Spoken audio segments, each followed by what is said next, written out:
My name is Samantha, and I work from home part-time. My husband, Frank, is 35 years old and works for a company. His parents live about an hour away. I don't get along well with them, especially my mother-in-law. I didn't go to high school, and my mother-in-law wasn't happy about that. She didn't want me to marry Frank, but he insisted. "If you don't accept our marriage, I'll cut ties with you," he told his parents. Since she loves her son, she finally agreed. Now we keep our distance from his parents, but when we do meet, they make rude comments. How can someone who didn't finish high school be my son's wife? She works from home? That's just because she couldn't get a proper job. She's probably trying to take advantage of Frank and take our family's money. I always answer calmly, "I'm not trying to cause trouble for your family, so please don't worry." I never told them what I actually do for work because I knew they wouldn't listen. One day, Frank suggested I explain it to them. "I think Mom will understand if you explain your job properly," he said. But I told him she might just use that information against me. Frank reassured me, "If this causes too much stress, just let me know." In the end, we decided not to tell them about my work. Instead, I acted like a clueless wife whenever we visited. For example, when my mother-in-law said, "A good daughter-in-law helps in the kitchen during family gatherings," I would reply, "Oh, I didn't know that. Sorry if I upset you." I pretended to apologize but never did what she wanted. Our relationship stayed distant. My mother-in-law kept calling me ignorant and tried to teach me how to do chores. But no matter what I did, she always found something to criticize. I could have stopped visiting, but if I did, she would keep calling me nonstop. So I went, just to avoid that. But the more I failed, the more excited she got about teaching me. Worse, she started complaining about me to relatives and neighbors. My daughter-in-law is useless. She's lazy and can't do anything right. Because of this, everyone knew that we didn't get along. Whenever my husband was around, he would protect me from difficult relatives, and I also spoke up for myself. "I'm doing my best too," I said. "I didn't finish high school because of certain circumstances, but my parents gave me a good education at home. They taught me that interfering in other people's families is rude." The relative didn't expect me to talk back and got angry. "Instead of appreciating advice, you're being sarcastic?" They left with a trembling face. Frank and I were surprised by what happened and tried to forget about it. But later, my mother-in-law heard about it and scolded me.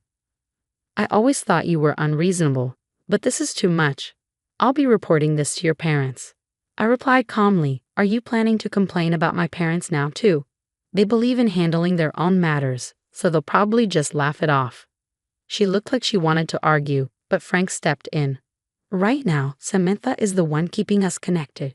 She's even asking me not to cut ties with you. I'm staying quiet about your behavior for her sake." Hearing that, my mother-in-law glared at me before leaving the room. After that, we kept contact with them to a minimum. 2 years later, one day, my father-in-law called. He said they were celebrating their 30th wedding anniversary with a trip to Paris and invited us to join. "It's not good to stay distant like this," he said. "I want to fix things between your mother and Samantha. I also want to apologize. Please come with us." Frank and I were suspicious, but we also realized we hadn't handled things perfectly either. Frank wasn't convinced, but I thought, if this trip really helps us get along, it's worth trying. "Let's give it a chance," I told him. "If anything goes wrong, we can cut ties after that." In the end, we decided to go. The trip begins. We met at the airport, and surprisingly, my in-laws were polite. "I'm so glad you came," my mother-in-law said. "I'm sorry for what happened before, Samantha." I felt relieved. Maybe this trip will go well. While we waited for our flight, my mother-in-law started talking. "I've been taking a French class. My teacher is from Paris, and he always compliments me. I can't wait to use my French. How about you, Samantha? Can you speak French?" "A little bit," I said. "Oh, really? Well, if you need help, just ask me." Her tone felt a little sarcastic, but I brushed it off with a smile. After a long flight, we arrived in Paris. Right away, my mother-in-law wanted to test me. "Samantha, ask that airport worker where the baggage claim is. Let's see how good your French really is," she said with a smug smile. I sighed. "I can, but pointing at someone like that is a bit rude. It could cause trouble, you know." Then I spoke to the staff, found out where our luggage was, and led my in-laws there. For a moment, my mother-in-law's face went pale when she heard my French, but she quickly laughed. Oh, the staff must be nice to tourists. I guess even clumsy French works. Should we rely on you for the rest of the trip? I raised an eyebrow. What? I came to Paris to enjoy myself, not to be your personal guide. Frank and I were shocked at their attitude, but before we could say more, an airport worker called my mother-in-law over. She couldn't understand a word of the fast French and started to panic. I could have ignored it, but I stepped in to help. The staff offered us a guide, but we had to be careful. Some guides charge tourists a lot in hidden fees. When I refused the guide's offer and explained why, my in-laws got angry. We know what we're doing. Stop acting like you're better than us. Yeah, you barely speak French yourself, so stay out of it. I didn't argue. Instead, I made a decision. All right, we don't want to cause trouble. Let's go our separate ways. Frank and I want to shop, so we'll head to the hotel ourselves. Yeah, let's go, Frank agreed. There's no point staying with them if they act like this. Frank was angrier than I was. He grabbed my hand, and we left. I felt a little worried about leaving them alone in a foreign country, but they insisted they could handle themselves. So we focused on enjoying our first day in Paris. That evening, when we arrived at the hotel, we saw a commotion in the lobby. My in-laws were arguing with the hotel staff. It turned out they had tried to cancel our room booking without our permission, but since the room was booked with my card, the hotel refused. My in-laws, unable to understand French, caused a scene. What's going on? I asked. We don't want to stay in the same hotel as shameless people like you. My mother-in-law snapped. Leave at once. Frank and I exchanged looks. Then I smiled. We actually booked this hotel for you as a gift, I said. So if you don't like it, feel free to change hotels yourselves. But I can't, my mother-in-law mumbled, realizing she couldn't communicate in French. Well, in that case, we'll upgrade our room so we won't have to see each other during the trip, I said. I explained to the hotel staff, and they arranged a better room for us. My mother-in-law was frustrated. Why does your French work so well? They don't understand me at all. That's when I finally revealed my secret. I'm sorry for the confusion, I said. You know my father is American, but my mother and grandmother are French, so I grew up speaking French.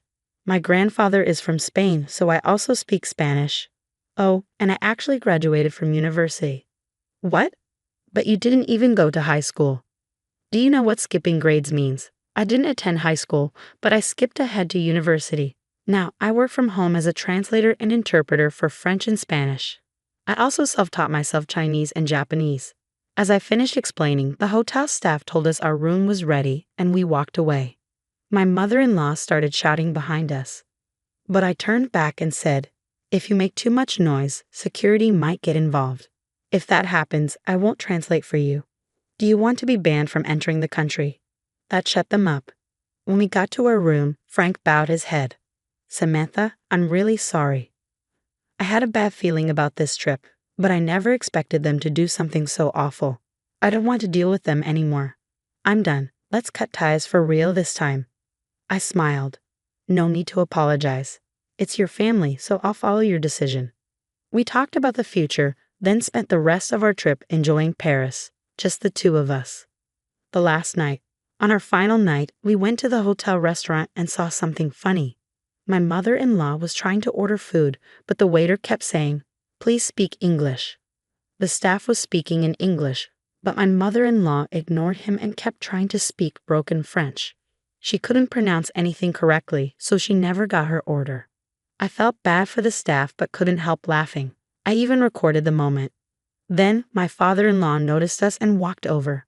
Can't you see your mother is struggling? Why aren't you helping? I shrugged. I thought she was confident in her French skills. Besides, if I help, she'll just get mad, won't she? Come on, just order for her. I smirked. Well, I do translation as a job. If you want my help, I'll charge a fee. What? You're that greedy? Fine, I'll pay. Just do it quickly. I was surprised he agreed so easily. I translated their order smoothly, but instead of being grateful, my mother-in-law got even angrier. I didn't need your help, my mother-in-law snapped. Oh, your husband begged me to interpret for you. He even had to pay me for it. If you have any complaints, take them up with him, not me, I replied, then returned to my seat. The next morning, as my in-laws boarded the airport bus, the atmosphere was tense. It was clear they had fought after dinner. Cutting ties. After returning home, Frank and I visited my in-laws to formally declare our estrangement and to collect payment for the translation service. However, my mother-in-law had anticipated this and invited her French class friends over. As soon as I entered, the ladies frowned at me. My mother-in-law wasted no time playing the victim. She lied about her career to us, her own in-laws, and how shameless, refusing to help us in an emergency unless she got paid. I smiled and pulled out my phone. Well, we recorded our trip as a memory, so please enjoy. I played a video showing my mother-in-law struggling with her poor French, causing trouble for the restaurant staff, and demanding we separate from them. Her friends watched in stunned silence. Maybe she wasn't ready for French conversations yet, one lady said with an awkward smile. My mother-in-law's face turned bright red as she lowered her head. Frank sighed. Mom, does it feel good to mock Samantha in front of your friends?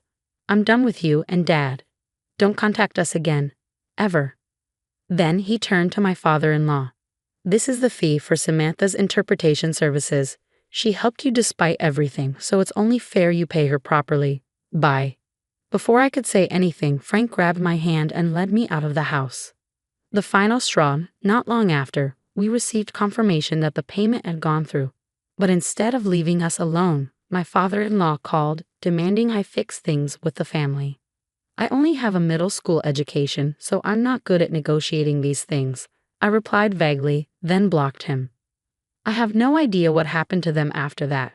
Frank made it clear he wouldn't be involved, and he reassured me I didn't need to worry about it either. In the end, my past experience with people taking advantage of my language skills helped me stand my ground. I used to avoid mentioning my translation work because acquaintances would expect free or underpaid lessons, but this time, it worked to my advantage. Now that we've moved, I'm working comfortably without ridicule or interference.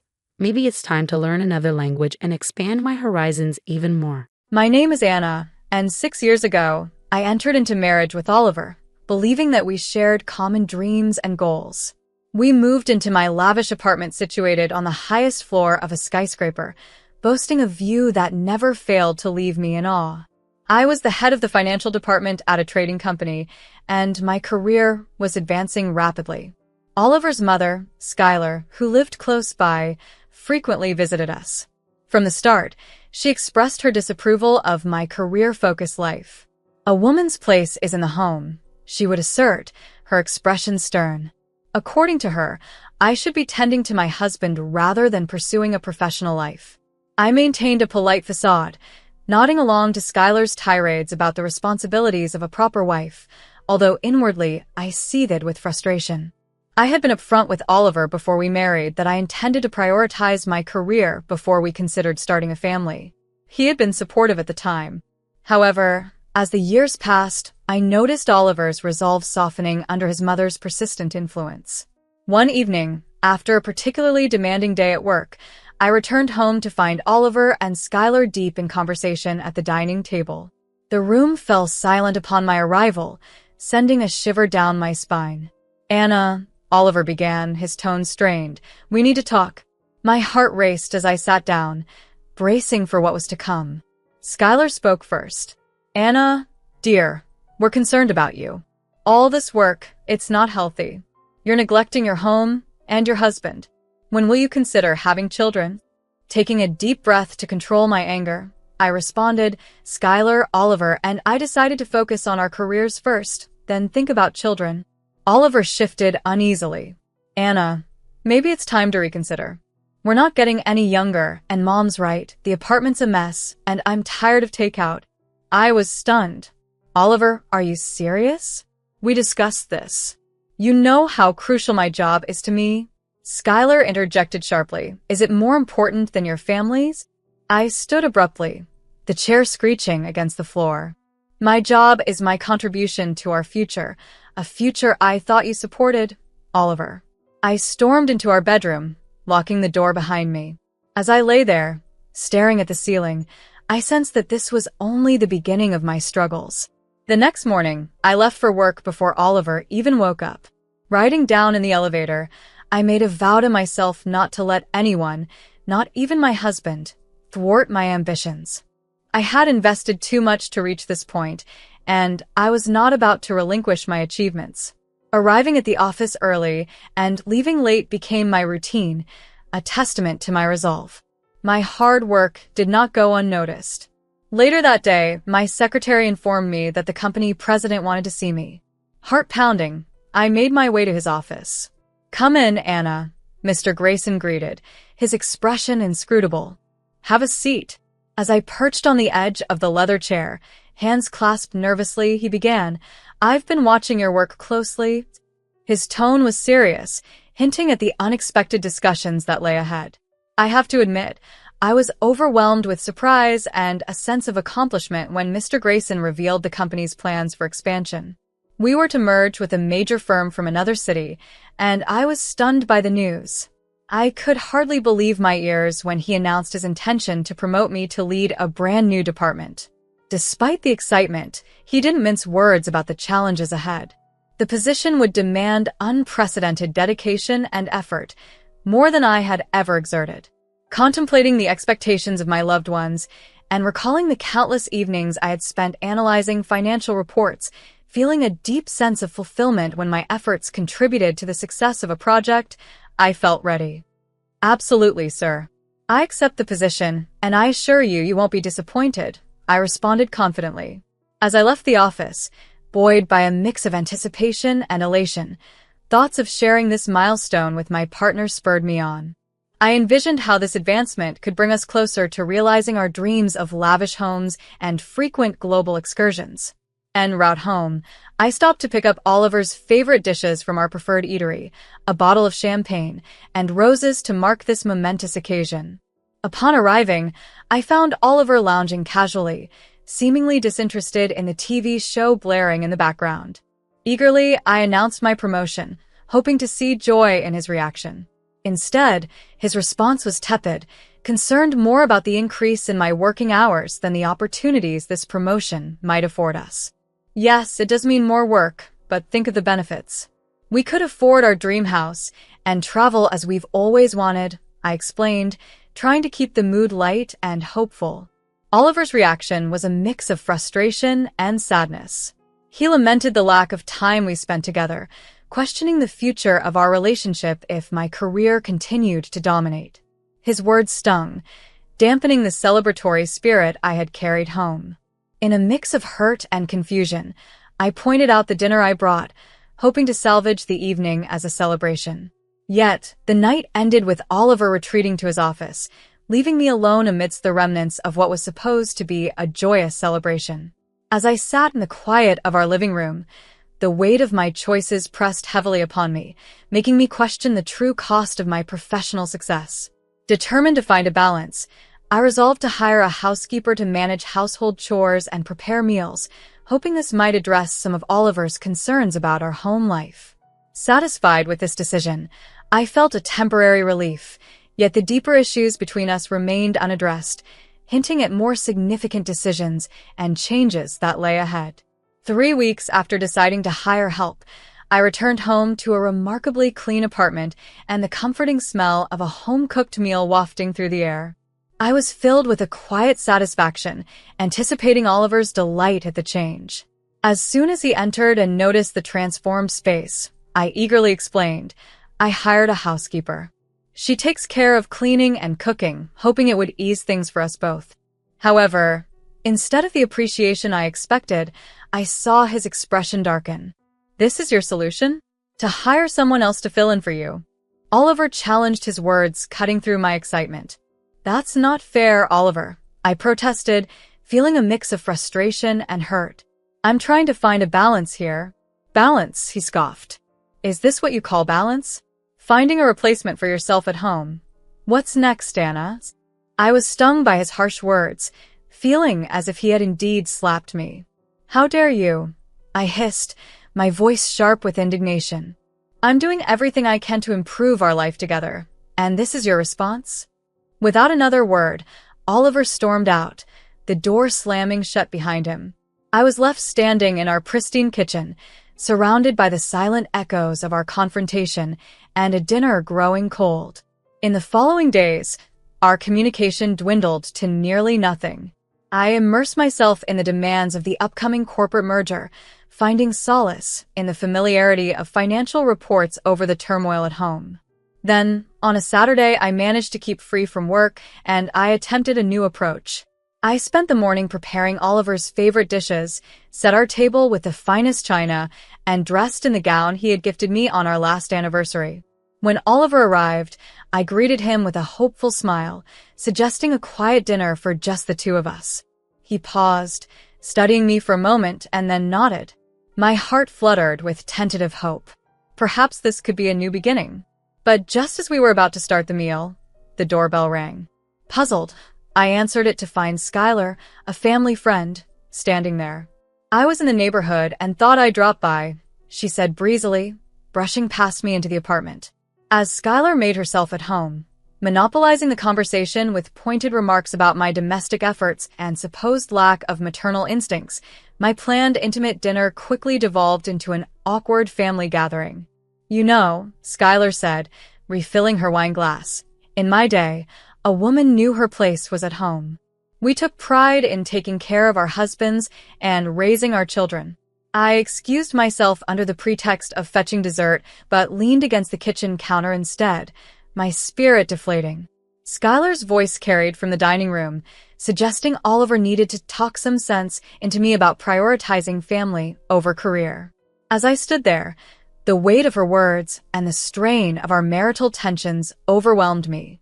Despite my career success and our beautiful home, doubt crept in.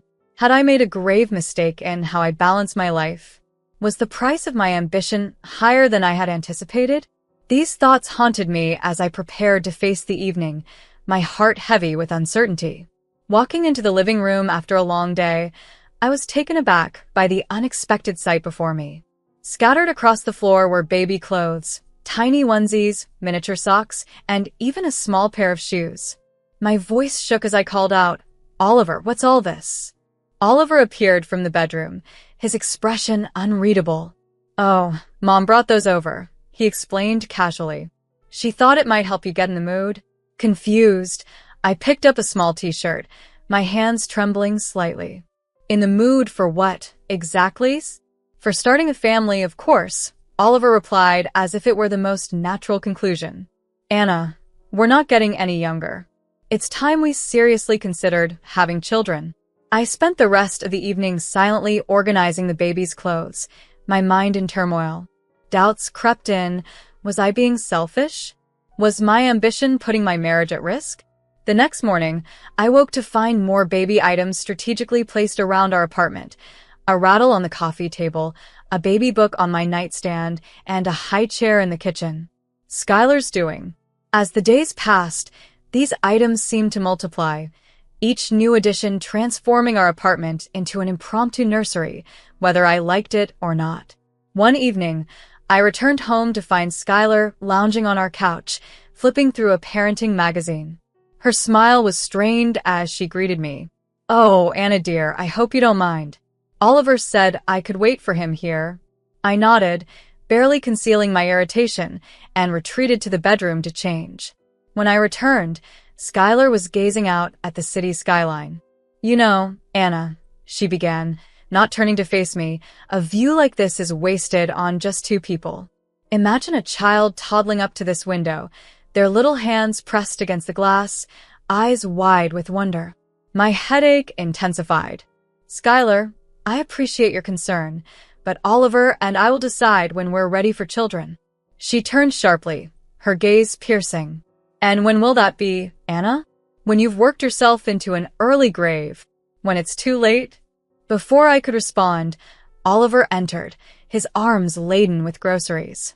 Sensing the tension, he looked from Skylar to me. "Everything okay here?" he asked cautiously. Skylar's demeanor softened instantly. "Oh, everything's fine, darling. I was just having a little chat with Anna about family planning." Oliver's face brightened. "Really? That's great.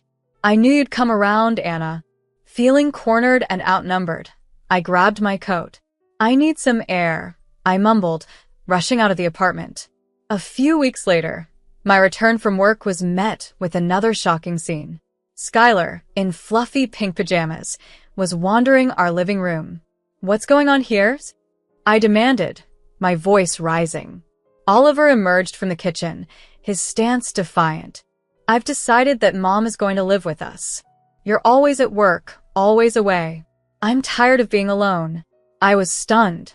"You decided without even discussing it with me? When are you ever here to discuss anything?" Oliver retorted. I turned to Skylar, who was watching the exchange with a satisfied smirk. "You can't stay here. This is my home." Oliver's expression darkened. "If you're not happy with this arrangement, you can get out." I felt as if I had been slapped. His words echoed in my head, a painful reminder of how far apart we had drifted. I owned the apartment long before Oliver and I exchanged vows. It was my property, registered in my name. "You can't just kick me out of my own home," I asserted firmly as Skylar stood, her face contorted with fury. She took a menacing step towards me, but I raised my hand, halting her advance. "Don't come any closer, Skylar. If you touch me, I will call the police." Her demeanor shifted abruptly. She collapsed back onto the sofa, clutching her chest in an exaggerated display of distress. "Oh, Oliver," she wailed theatrically. "Did you hear that? She threatened to call the police on me. Your wife threatening your mother. Oh, how she's changed. That terrible job of hers has turned her into a monster." Oliver rushed to comfort his mother, shooting a scathing glance my way. "How could you, Anna? Your mother-in-law." Unable to bear another moment, I retreated to the guest bedroom, locking the door behind me. The night was restless, my thoughts spiraling at the absurdity I was living through. The sharp ring of my phone cut through the morning silence. It was Mr. Grayson, my boss. "Anna, I need you on a plane today," he said, getting straight to the point. "We're ready to move forward with the merger. I need you in Milwaukee, ASAP." Packing was a frenzied blur, and soon I was dragging my suitcase to the front door, greeted by the stone-cold stares of Oliver and Skylar. "I have to go on a business trip," I announced, my voice detached. "It's for the merger. I'll be back soon." Oliver's response was cold and dismissive. "Don't bother coming back at all." The flight to Milwaukee passed in a daze, and I immersed myself in work, grateful for the respite from personal turmoil. The merger required all my concentration, yet in the quiet moments alone in my hotel room, the weight of my crumbling personal life bore down heavily on me. After a grueling week, I returned, emotionally and physically exhausted, longing for the comfort of my bed and a break from the world. But as I tried my key in the lock, it wouldn't turn. Confusion gave way to a sinking realization. I knocked, my heart pounding with trepidation. The door swung open, revealing Oliver and Skylar in casual attire, their faces a blend of smugness and scorn. "Why doesn't my key work?" I asked, my voice a strained whisper. Oliver's laugh was harsh and joyless. "I changed the locks," he declared, his eyes gleaming cruelly. "You can come in if you're ready to choose your family over your precious career." Stunned, I stared at him, really seeing the man he had become. A bitter, manipulative stranger. From his pocket, he produced a stack of papers and thrust them at me with dramatic flair. "Divorce papers," he announced. "It's time to choose, Anna. Your career or your home. What's it going to be?" Skylar's shrill voice interrupted my shock. "Well, we're waiting. Make your choice." Taking a deep breath, I straightened my spine, my resolve hardening. "I choose my career," I declared, my voice steady and clear. "Because I no longer have a family or a husband here, not anymore." Oliver's face twisted in anger, but I felt a profound sense of clarity and freedom. As difficult as the moment was, I knew I was making the right choice for myself.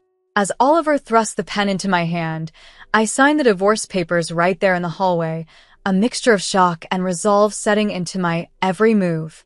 The moment I finished, Skylar grabbed my arm, her grip tight and unyielding, and pushed me toward the elevator.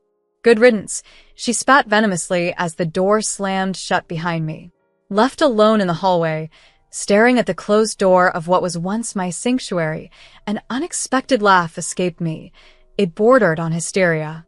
I had just been evicted from my apartment, the one I purchased with my hard-earned savings.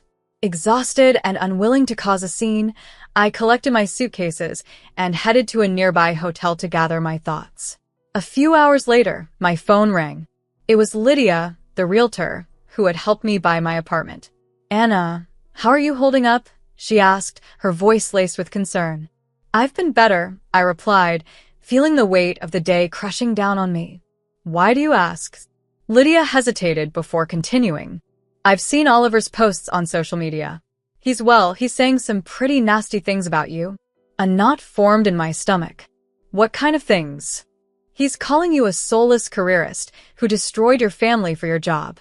He claims he sacrificed everything for your relationship, and you just used him and tossed him aside. He's even talking about suing you for alimony. People are really sympathizing with him." Anna, anger surged through me.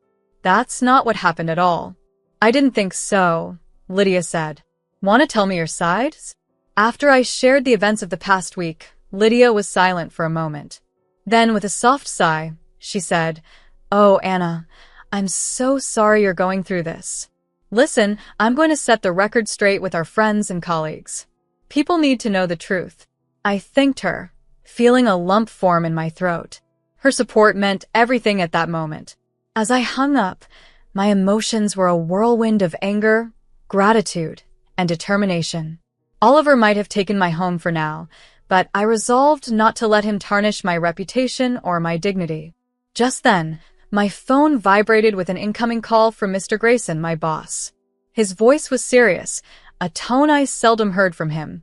"Anna, we need to talk. I've heard some concerning things on social media." Bracing myself for the worst, I responded, "Sir, I can explain." "No need to explain just yet," he interrupted. "I want to hear your side of the story." Relief washed over me as I recounted everything. Skylar moving in, being locked out, and Oliver's smear campaign on social media. After I finished, there was a pause before Mr. Grayson finally spoke. "Anna, do you think I'd believe that nonsense your ex is spouting?" He chuckled. "I know you. I've seen your dedication and your work ethic. Don't let this affect your confidence. You have every right to defend yourself, and I want you to know that the company stands behind you." Tears of relief pricked my eyes. "Thank you, sir. You don't know how much this means to me." A couple of days later, a notification on my phone alerted me to a live broadcast Oliver was hosting from my apartment. Curiously, I tapped on the video link. There he was, all smiles, announcing a major renovation led by the crew from Extreme Makeover, Home Edition, scheduled to start in 3 weeks. Calm yet determined, I picked up my phone and dialed Lydia's number. "It's Anna. I need a huge favor," I began as soon as she answered. "I need you to sell my apartment fast. Like, within 3 weeks fast." Lydia whistled softly. "That's a tall order, Anna. What's the rush?" I quickly explained Oliver's plans. Before the film crew was due to arrive, I knew I had to get new owners into my apartment. But there was a problem. Oliver had changed the locks, making it impossible for Lydia to show the place in person. I sent her the most recent photos I had. "These will have to do," I said, knowing it wasn't ideal. Lydia laughed, her confidence unwavering. "Oh, honey, you underestimate me. I've got a couple who've been dying to find a place just like this in the area. They trust my judgment, and with these photos and the building's reputation, I think I can make this happen." Time flew by, and before I knew it, the day of the big renovation reveal had arrived. I sat in my hotel room, my laptop open, watching the live stream with bated breath. The camera panned across my former apartment, now bustling with an excited film crew, construction workers, and a beaming Oliver and Skylar at the center. "We're so excited to start this renovation," Oliver announced, his arm around Skylar's shoulders. "It's time for a fresh start, a new chapter in our lives." Just as the host was about to signal the start of demolition, there was a sudden commotion off camera. The door burst open, and a smartly dressed couple walked in, followed by Lydia. "I'm sorry, but you can't renovate this apartment," the man said, holding up a stack of papers. "It belongs to us now." The camera swung around, capturing the confusion and shock on everyone's faces. Oliver's expression turned from surprise to anger. "What are you talking about? This is my home," he protested. Lydia stepped forward, her voice calm but firm. "Actually, Oliver, this apartment belonged to your ex-wife, Anna. She sold it to this lovely couple 3 weeks ago. Your signature on the renovation documents is a forgery." The host turned to Oliver, his face livid. "You forged documents? Do you have any idea how much trouble you've caused?" As he continued to berate Oliver and Skylar, their faces turned a deep shade of red, the scandal unfolding live for millions to see. Oliver's facade crumbled as his lies were exposed. I couldn't help but laugh, feeling a mix of vindication and relief. It was over. I had won. With the proceeds from the sale of the apartment, I made a bold move and bought a charming little house in the city where our company had just completed its merger. It felt poetic, a new home in a city where my career was flourishing. Mr. Grayson appointed me as the head of our newly acquired company, a challenge I was ready to embrace. Weeks later, I found myself face to face with Oliver again, this time in a courtroom. He audaciously demanded half of the proceeds from the apartment sale, plus alimony. I watched with satisfaction as the judge denied his claims, citing his attempt to unlawfully seize my property and the forged documents. As we left the courthouse, Oliver approached me, desperation replacing his earlier bravado. "Anna, please," he begged. "I'm sorry for everything. Can't we start over? Give our marriage another chance." I looked at him, really looked, and felt nothing, no anger, no sadness, just a profound sense of freedom. I laughed, not unkindly, but with finality. "No, Oliver. We can't start over, but I can start anew." And with that, I walked away, lighter than I had felt in years. My career was soaring. I was leading a successful merger, respected by peers and superiors alike.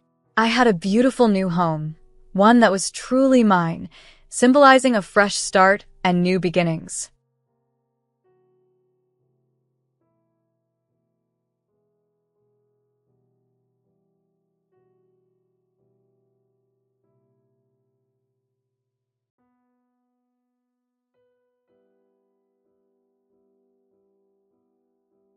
I'm Bella Smith, and I was raised in an environment rich with the sounds of woodworking and the scent of fresh lumber.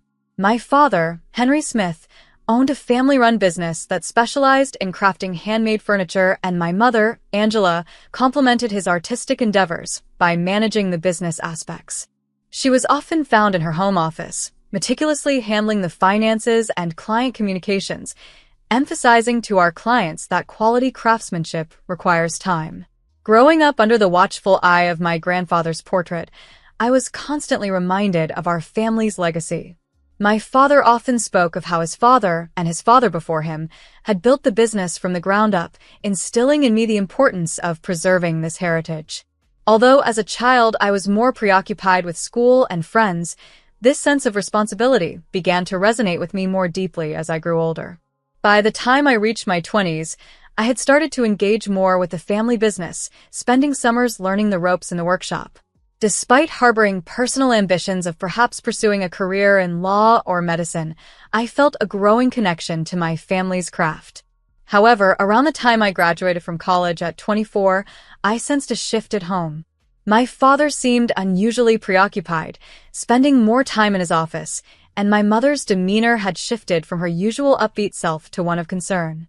One evening, unable to ignore the tense atmosphere any longer, I confronted my mother while we were preparing dinner. She reluctantly disclosed that our business was facing significant challenges due to the emergence of a new, cheaper furniture factory in our area. This revelation was unsettling, as it threatened the legacy that generations of Smiths had worked so hard to build. Just days later, while I was relaxing in the living room, my father urgently called me to his study. Inside, I met Mr. Lincoln Lopez, a stern man who seemed to scrutinize me thoroughly before nodding briefly. The atmosphere was tense, and although I was dismissed before I could understand the full context, it was clear that significant decisions were being made. In the days that followed, the air at home was filled with whispered worries and abrupt silences, making it evident that our family was on the brink of major changes. I couldn't shake the feeling that our legacy and way of life were about to be profoundly challenged. When I walked into the room that evening, the tension was almost tangible. It was a rainy Tuesday when my parents decided it was time to have a serious conversation. We gathered in the living room, where my father's expression was solemn and my mother fidgeted anxiously. "Bella," my dad started, his voice unusually shaky. "We need to discuss something important." I tensed, imagining all sorts of dire scenarios. He took a deep breath. "You remember Mr. Lopez from the other day? He owns the large furniture factory I mentioned before." My stomach sank as I recalled the factory that was threatening our family business. My mom's eyes were filled with sadness as she nodded in agreement. "Yes, honey, he's been quite aggressive in the market, trying to edge us out. But there's more," Dad added, prompting me to lean in, my heart racing with apprehension. After a heavy silence, he continued, "He has made an unusual offer." I braced myself for what was coming next. "He wants to arrange a marriage between you and his son." I was so shocked that I nearly laughed, thinking I had misunderstood. "I'm sorry, what?" The word struck me with disbelief. My mom quickly intervened. "It sounds extreme, I know. We're not pressuring you, sweetie. We just thought you should know." I stood up abruptly, my head spinning. "This is insane. We're in the 21st century. People don't arrange marriages anymore." My father's face was filled with guilt and concern. "I know, Bella, but the future of our company, your grandfather's legacy, it's all at risk." I paced back and forth, trying to digest this shocking news. "So, I'm supposed to marry some guy just to save our family business? This is medieval." I stopped and faced them. My parents, always supportive of my dreams and independence, now looked utterly defeated and desperate. "I need some time," I said at last, the room heavy with my declaration. "This is a lot to take in." Over the following week, I wrestled with the proposal. Part of me was outraged at the mere suggestion, yet another part, deeply connected to our family's legacy, considered it. After much internal debate, I decided to meet this man, Mr. Lopez's son. Just meet him, I told myself, no commitments, no promises. We arranged to meet at an upscale cafe. As I entered, my heart pounded. I looked around, trying to spot someone who might be him. "Bella," a voice called out. I turned to see a guy about my age, with tousle brown hair and a friendly smile. "I'm David Lopez." He introduced himself, not at all like the stiff, formal figure I had imagined. He pulled out my chair with a flourish and a wink. "This is pretty weird, huh?" he remarked casually. I laughed, a genuine sound of amusement breaking the tension. "You could say that again." As we talked over coffee, I found myself genuinely enjoying the conversation. David was funny, charming, and surprisingly down-to-earth. He even expressed his reservations about his father's old-school ways. Our casual meeting turned into hours of easy conversation, and I was surprised to find myself not wanting it to end. Over the next few weeks, David and I began to see each other more regularly. We went to movies, tried new restaurants, and spent lazy afternoons in the park. It was unexpectedly nice. One evening, as we walked along the river, David said thoughtfully, "You know, I think our parents might have been onto something after all." He paused, then added softly, "I think I might be falling in love with you." My heart fluttered, a mix of surprise and joy washing over me as I realized I felt the same. Maybe, just maybe, this unexpected arrangement could turn into something genuinely wonderful. As David confessed his growing feelings for me, I realized I was falling for him too. Our parents, particularly thrilled by this turn of events, saw it as a solution to the business pressures both families faced. A few months later, as we announced our engagement, I could see the sheer relief on my father's face, while Mr. Lopez, David's father, appeared almost triumphantly satisfied. At our wedding reception, Mr. Lopez pulled me aside. His demeanor was grave as he spoke in a low, earnest tone. "Bella, David is a good person, but he needs direction. He needs to mature into a responsible man. I'm counting on you to help guide him. Can you do that?" Taken aback by his direct request, I nevertheless promised to do my best. The initial years of our marriage were indeed a whirlwind. Keeping my promise to Mr. Lopez, I encouraged David to immerse himself more in the business world. Gradually, he began to distance himself from his carefree college days and took on more responsibilities at the office. "You're a miracle worker," Mr. Lopez once remarked, clearly pleased with David's transformation. However, not everyone viewed these changes positively. David's mother, Sienna, always seemed to look at me with a mix of suspicion and disapproval, her tight-lipped smiles and curt nods barely masking her feelings. Meanwhile, our family business was flourishing. My father's company stabilized and even doubled its turnover within a year, bringing him immense pride and relief. However, I found myself restless. One evening, I mentioned to David that I was considering getting a job. The sound of his fork hitting the plate marked his surprise. A job? Why? "Isn't our situation enough?" he asked, incredulously. I explained that I wanted to contribute and use my education, but he dismissed the idea, suggesting instead that I engage in charity work, as was customary for women in our social circle. Despite my frustrations, I channeled my energy into founding the Smith-Lopez Foundation for Children with Developmental Challenges. It wasn't the career path I had envisioned for myself, but it provided me with a sense of purpose. Over the next decade, my life blurred into a sequence of charity galas and social commitments. Then, suddenly, David's father passed away, leaving David to inherit the company and assume the role of CEO overnight. 3 years later, another shock came. Sienna was diagnosed with advanced cancer. She revealed her condition over a Sunday dinner, her voice steady though her hands trembled.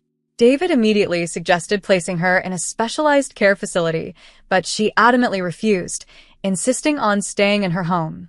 Stepping in, I offered a compromise. "We'll arrange the best home care for you, Sienna. The top oncologists and nurses, whatever you need." To my surprise, Sienna showed me a rare sign of warmth, patting my hand in appreciation. As I devoted myself to Sienna's care over the following years, her icy demeanor toward me thawed. One day, as I adjusted her pillows, she looked at me sincerely and said, "You're a good woman, Bella. I'm sorry I didn't see it sooner." Our relationship grew closer, but as it did, David became more distant. Free from his father's stringent oversight, he started reverting to old habits. His late nights at the office turned into nights spent at bars, and important meetings were missed. One night, he came home reeking of whiskey, a look of defeat in his eyes. "The company's gone bankrupt," he slurred. "It's all gone." I was completely taken aback by how quickly everything had deteriorated. "What are we going to do?" I asked David, feeling desperate. His response was sharp and filled with cynicism. "Hell if I know. I'm not suited for this business nonsense." In a bid to fix things, I put aside my ego and reached out to my father. "Dad, I need a favor," I started. Without any hesitation, Dad offered David a position as his assistant. David accepted it reluctantly, but I had a nagging suspicion that our problems were just beginning. The months that followed David's appointment were a disaster. I watched in despair as sales plummeted and my father's once thriving company started to decline. One evening, unable to watch passively any longer, I confronted David in our living room. "What's going on with you?" I demanded, frustrated.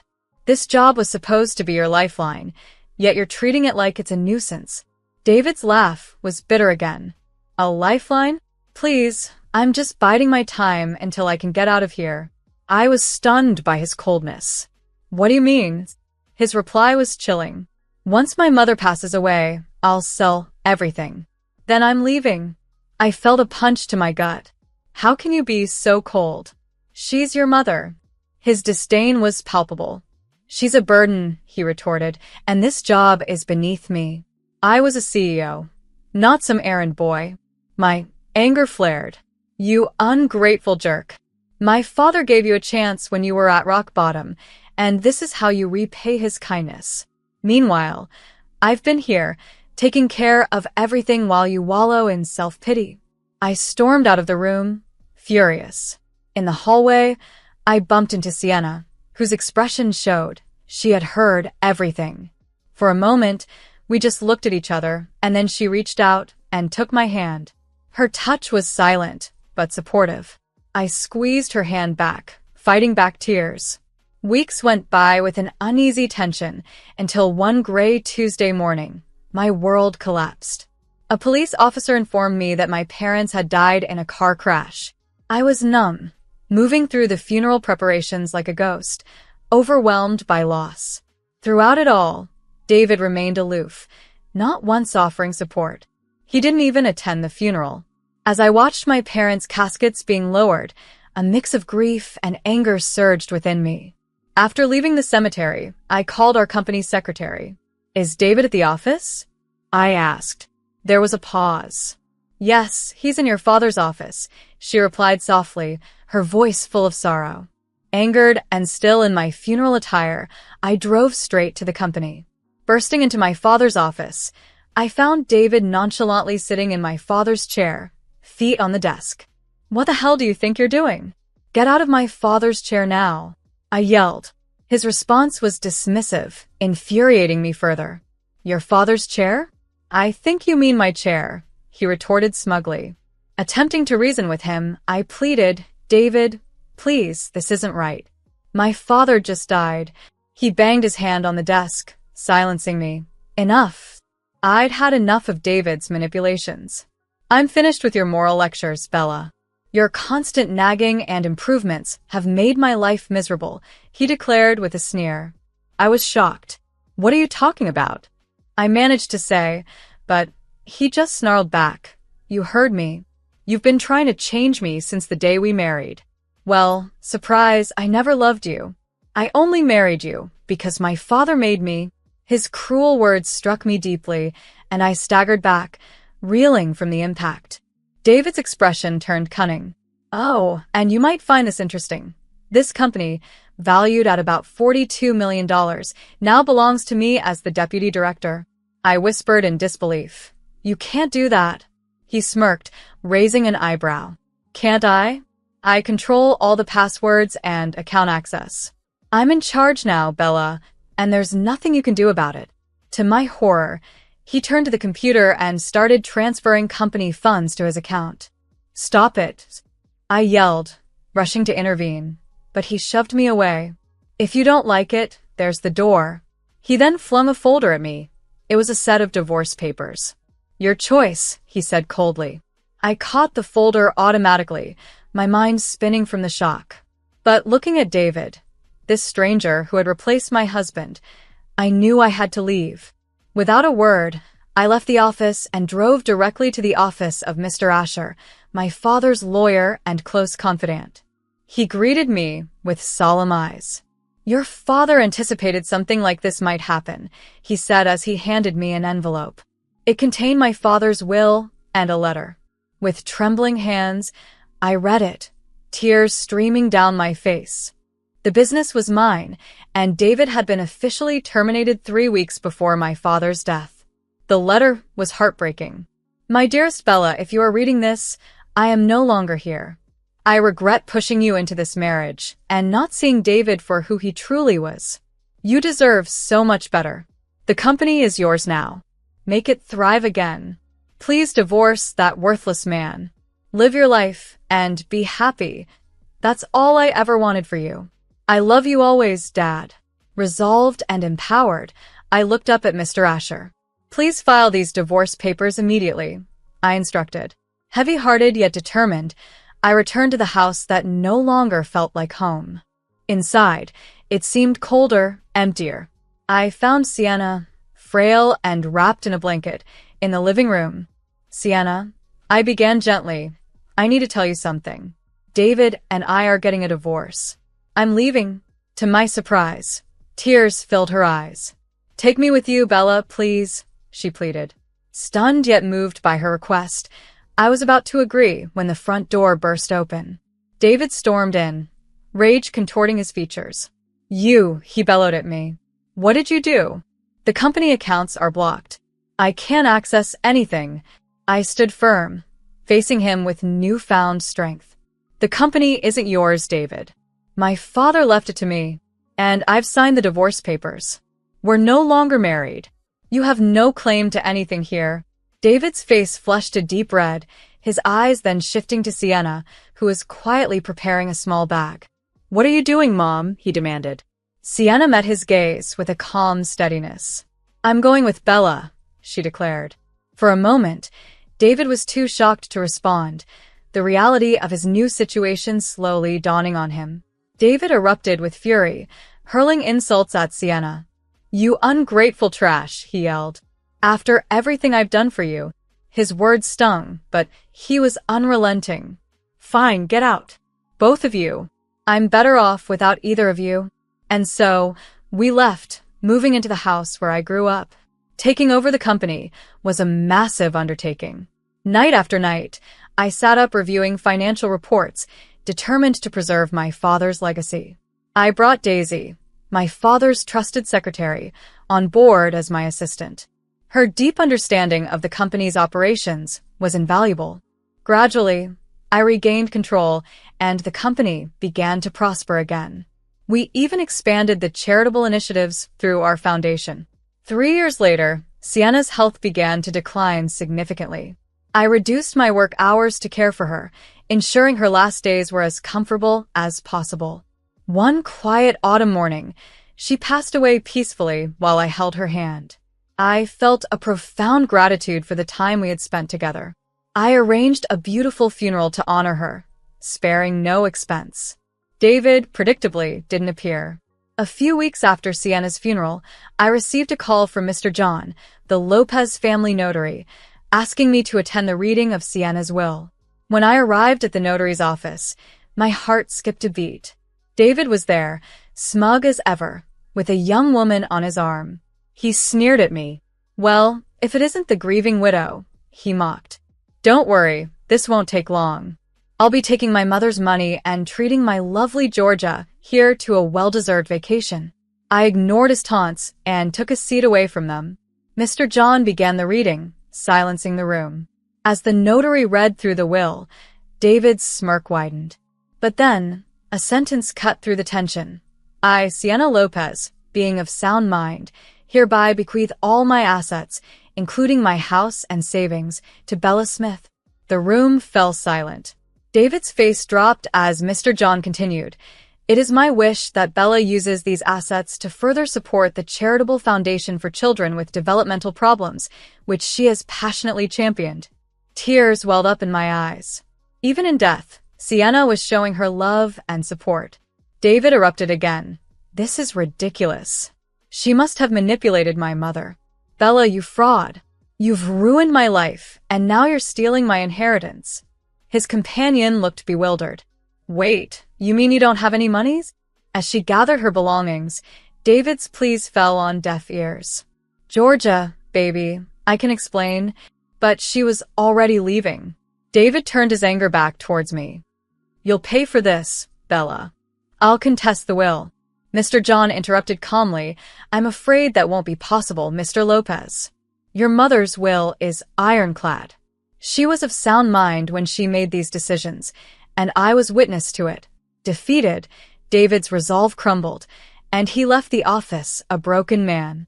As the door closed behind him, I let out a breath I hadn't realized I was holding. A sense of triumph washed over me, not because of the inheritance, but because justice had been served, affirming Sienna's faith in me and our shared values. Sienna's belief in me had stayed strong to the very end, a thought that filled my heart each time I reflected on it. "Mr. John," I said, my voice heavy with emotion, "I'd like to set up a trust for the foundation immediately." It's what Sienna would have wanted. In the months that followed, I dedicated myself wholeheartedly to the company and the foundation. Under my leadership, my father's business not only regained its past success, but soared beyond it, achieving new heights. Meanwhile, the charitable foundation expanded significantly, reaching more children and making a deeper impact than ever before. Each evening, as I sat in the office that had once been my father's and was now mine, I would pause and look at the photographs on my desk. There were pictures of my parents, their faces beaming with pride, and of Sienna, her eyes sparkling with playful mischief. Though they were no longer with me, their love and support continued to shape who I had become. Besides these photos, I kept a framed quote that had become my guiding principle. I picked it up and read the familiar words, which resonated more deeply each time. The most difficult roads often lead to the most beautiful destinations. This mantra reminded me of the journey I had traversed, filled with challenges and hardships, but leading to a place of profound fulfillment and purpose. Each word reaffirmed my commitment to continue their legacy, honoring their memory through every decision I made and every child we helped through the foundation.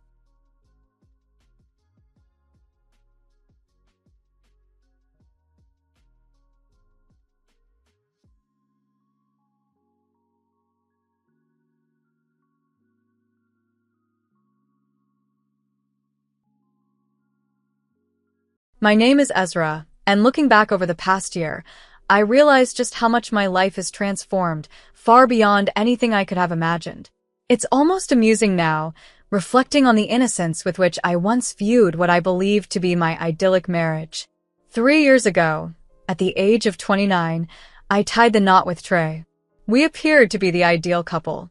I was ambitiously climbing the corporate ladder at Richardson Financial as a project manager, while Trey enjoyed a more laid-back career as a manager at TradeWorks. Unlike the spouses of my peers, who were always on the hunt for the next promotion, Trey was content with a simpler, steady life. He would often come home early to cook dinner, allowing us to spend serene evenings together. My higher income never seemed to bother him. On the contrary, he took pride in having a successful wife. "Honey, I made your favorite pasta tonight," he would greet me every Friday, his kiss reviving me after a draining week of meetings and deadlines. "You spoil me too much," I'd respond, the comforting aroma of garlic and herbs enveloping our cozy rented home. Our life was filled with routines, inside jokes, and shared dreams of the future. We were diligently saving for our dream home, and our joint account was steadily growing. $400,000 wasn't enough yet, but we were getting there. "We'll have our own place soon," Trey would assure me as we scrolled through real estate listings, nestled together on the couch. "Just another year of saving," I'd agree, envisioning our life ahead. We planned to start a family once we bought our home, agreeing that it made sense to wait until we were more settled. Everything felt so certain until that fateful Tuesday in March, a day that began like any other but ended with my world being turned upside down. I was in the midst of a quarterly presentation to the board when suddenly, the room began to spin, and the faces around the table blurred into obscurity. The last thing I remembered was hearing my name called out before I lost consciousness. I awoke in the emergency room to a symphony of beeping monitors and a circle of worried faces. A compassionate doctor, his hair touched with gray, stood by my bedside. "Mrs. Zoya," he spoke with gentle firmness, "we need to conduct further tests, but our initial scans have revealed a mass in your brain." The word mass rang in my ears like a grim toll, sending my world spinning once more, this time with a cruel clarity. The doctor explained the gravity of the situation, including the significant risks associated with potential surgery and the possibility of long-term disability. As I nodded, my thoughts raced to Trey. How would he handle this news? Could he remain by my side even if I became disabled? Our vows had promised as much, but the reality was now starkly confronting us. That evening, still reeling from the day's revelations, I took a cab home, my mind overwhelmed with how I would break the news to Trey. When I walked through our front door, the normalcy of him cooking in the kitchen, humming to himself as he stirred what smelled like beef stew, was heart-wrenching. "Trey," I called out gently from the doorway, needing to share everything with him, yet dreading the conversation that would follow. He turned around, wooden spoon in hand, and his expression shifted as he read the turmoil written across my face. Trey's discomfort was palpable as he half-heartedly attempted to assure me that he could manage my care alone. "You don't need your mom here all the time," he said one evening, his voice strained. "I'm here. I can look after you." As days turned into weeks, my mother's presence in our home became an unspoken point of contention. Her nurturing and attentiveness starkly contrasted with Trey's erratic availability and distracted demeanor. It was clear that, While my mother provided a constant source of support and comfort, Trey struggled with the new dynamics in our household. My health continued to waver, with good days sprinkled sparingly between the bad ones. My mother, ever the vigilant caretaker, took it upon herself to make our home as comfortable as possible for me, transforming it into a sanctuary where I could feel safe and cared for during my most vulnerable moments. She filled our space with the soothing sense of her cooking and the gentle sounds of her movements, a reminder of the safety and care of childhood. Throughout this time, Trey's late nights became more frequent, and his explanations grew vaguer. "Work is just really demanding right now," he would mutter, avoiding my gaze. His late arrivals were often preceded by secretive phone calls that he brushed off as work emergencies. My anxiety about my health was compounded by a growing unease about our relationship. The man who had once been my partner in all things now seemed like a stranger living under the same roof.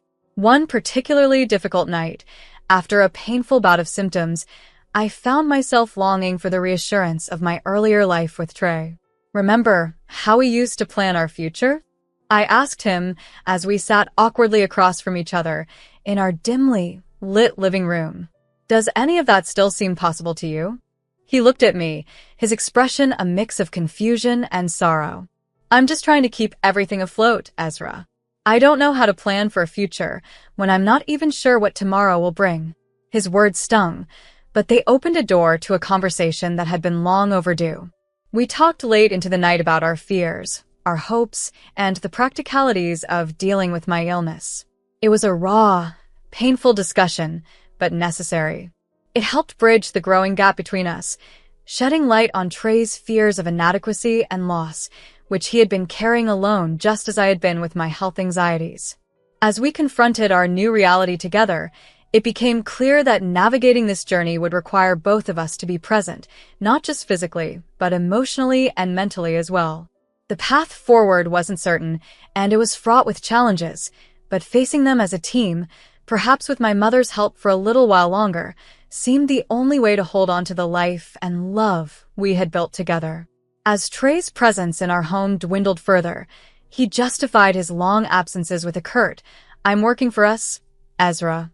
The tension in the house grew palpable, a silent observer of our strained interactions. My mother, ever perceptive, noticed the growing distance between us. After staying with us for 3 weeks, she decided it was time to return home, though her departure was reluctant. "You seem stronger now, sweetheart," she reassured me, her voice tinged with hesitation. "But remember, I'm just a phone call away if you need me." In the following weeks, my life was consumed by a whirlwind of medical tests and clinic visits. The house felt starkly empty without my mother's comforting presence, and Trey's visits home became even more sporadic.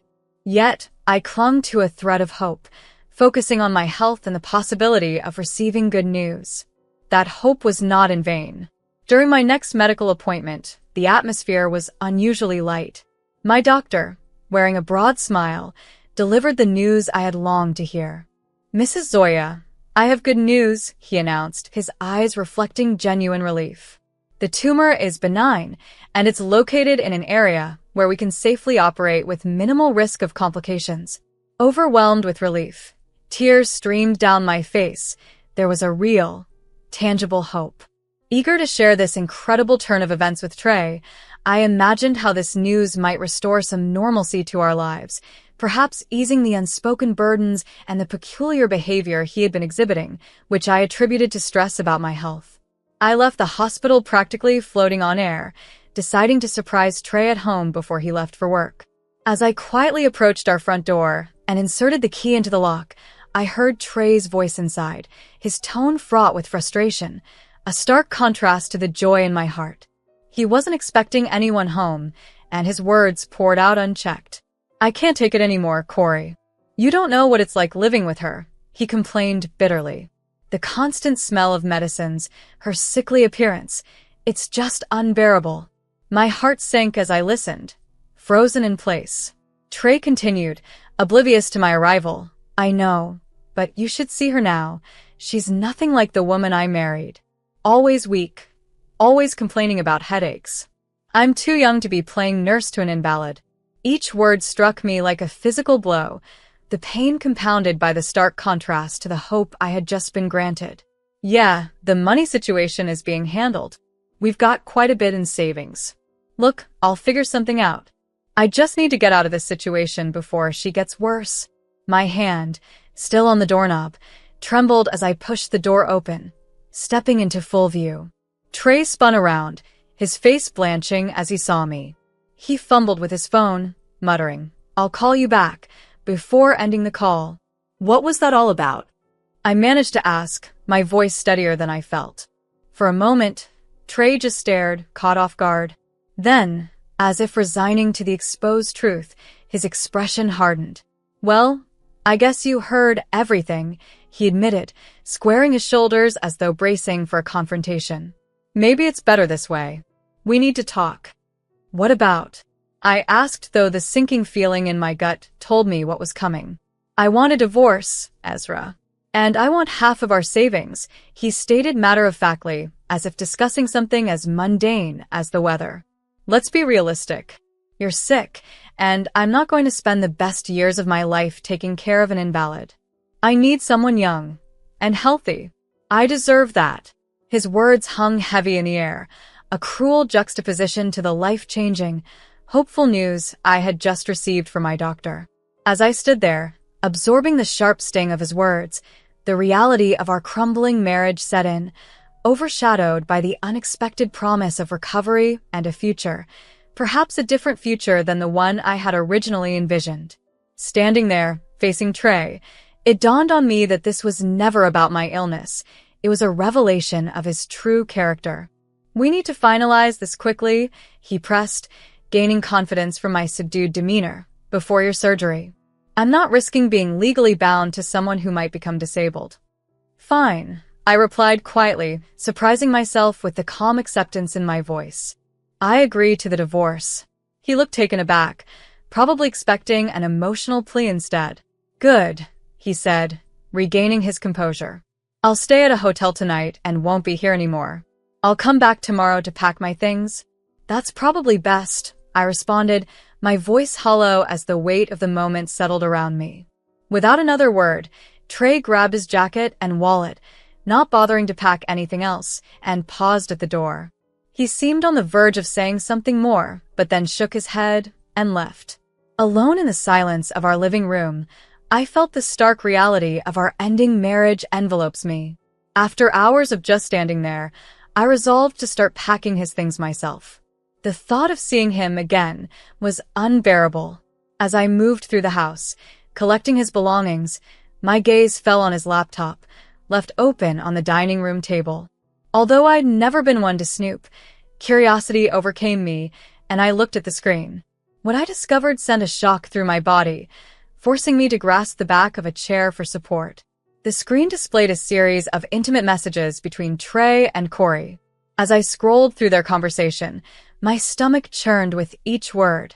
They shared explicit photos, intimate details of their encounters, and most hurtfully, cruel jokes about my condition. "Poor sick Ezra," Corey had written. "At least her condition gives us more time together." "God, you should see her now," Trey had replied. "She looks like death warmed over. I can barely stand to look at her." Trembling, I continued to scroll and found another thread, this one with Belen, my husband's boss's wife. Their messages were filled with declarations of love and plans for sneaky meetings. "Does your husband suspect anything?" Trey had asked her. "Rome's clueless as always," she'd replied, too busy with work to notice what's happening right under his nose. Feeling nauseous but driven by a newfound resolve, I took pictures of everything: the messages, the photos, the timestamps. Something inside me knew this evidence could be crucial later. The divorce proceedings were expedited due to our straightforward situation. No children, no shared property, just our savings account, which held $400,000 from our joint efforts for a house down payment. Despite the money primarily coming from my higher salary, Trey's lawyer, a sharp-dressed shark, had a different narrative. "Your Honor," he argued, "while Mrs. Zoya may have directly contributed more to the savings, my client's contributions to the household were equally valuable." He managed all domestic duties, which allowed Mrs. Zoya to focus on her career. The money he earned covered daily necessities. I watched as Trey solemnly agreed, portraying himself as a devoted husband who had sacrificed his career for our home, the same man who had branded me a burden just weeks earlier. The judge sided with their argument, stating, "The court finds that both parties contributed equally to the marriage, albeit in different ways. Therefore, the savings will be divided equally." And just like that, half of our savings, $160,000, went to Trey. The irony of the money I had worked so hard for now supporting the man who betrayed me wasn't lost on me, but I was armed with evidence and a new sense of determination to rebuild my life, healthier and without him. The money I had diligently saved by working late hours at the office and taking on extra projects was now being halved by the man who had betrayed me deeply. After the divorce was finalized, Trey moved out swiftly, and I too could no longer bear to stay in that apartment. It was soaked in too many memories, and the pain there was palpable.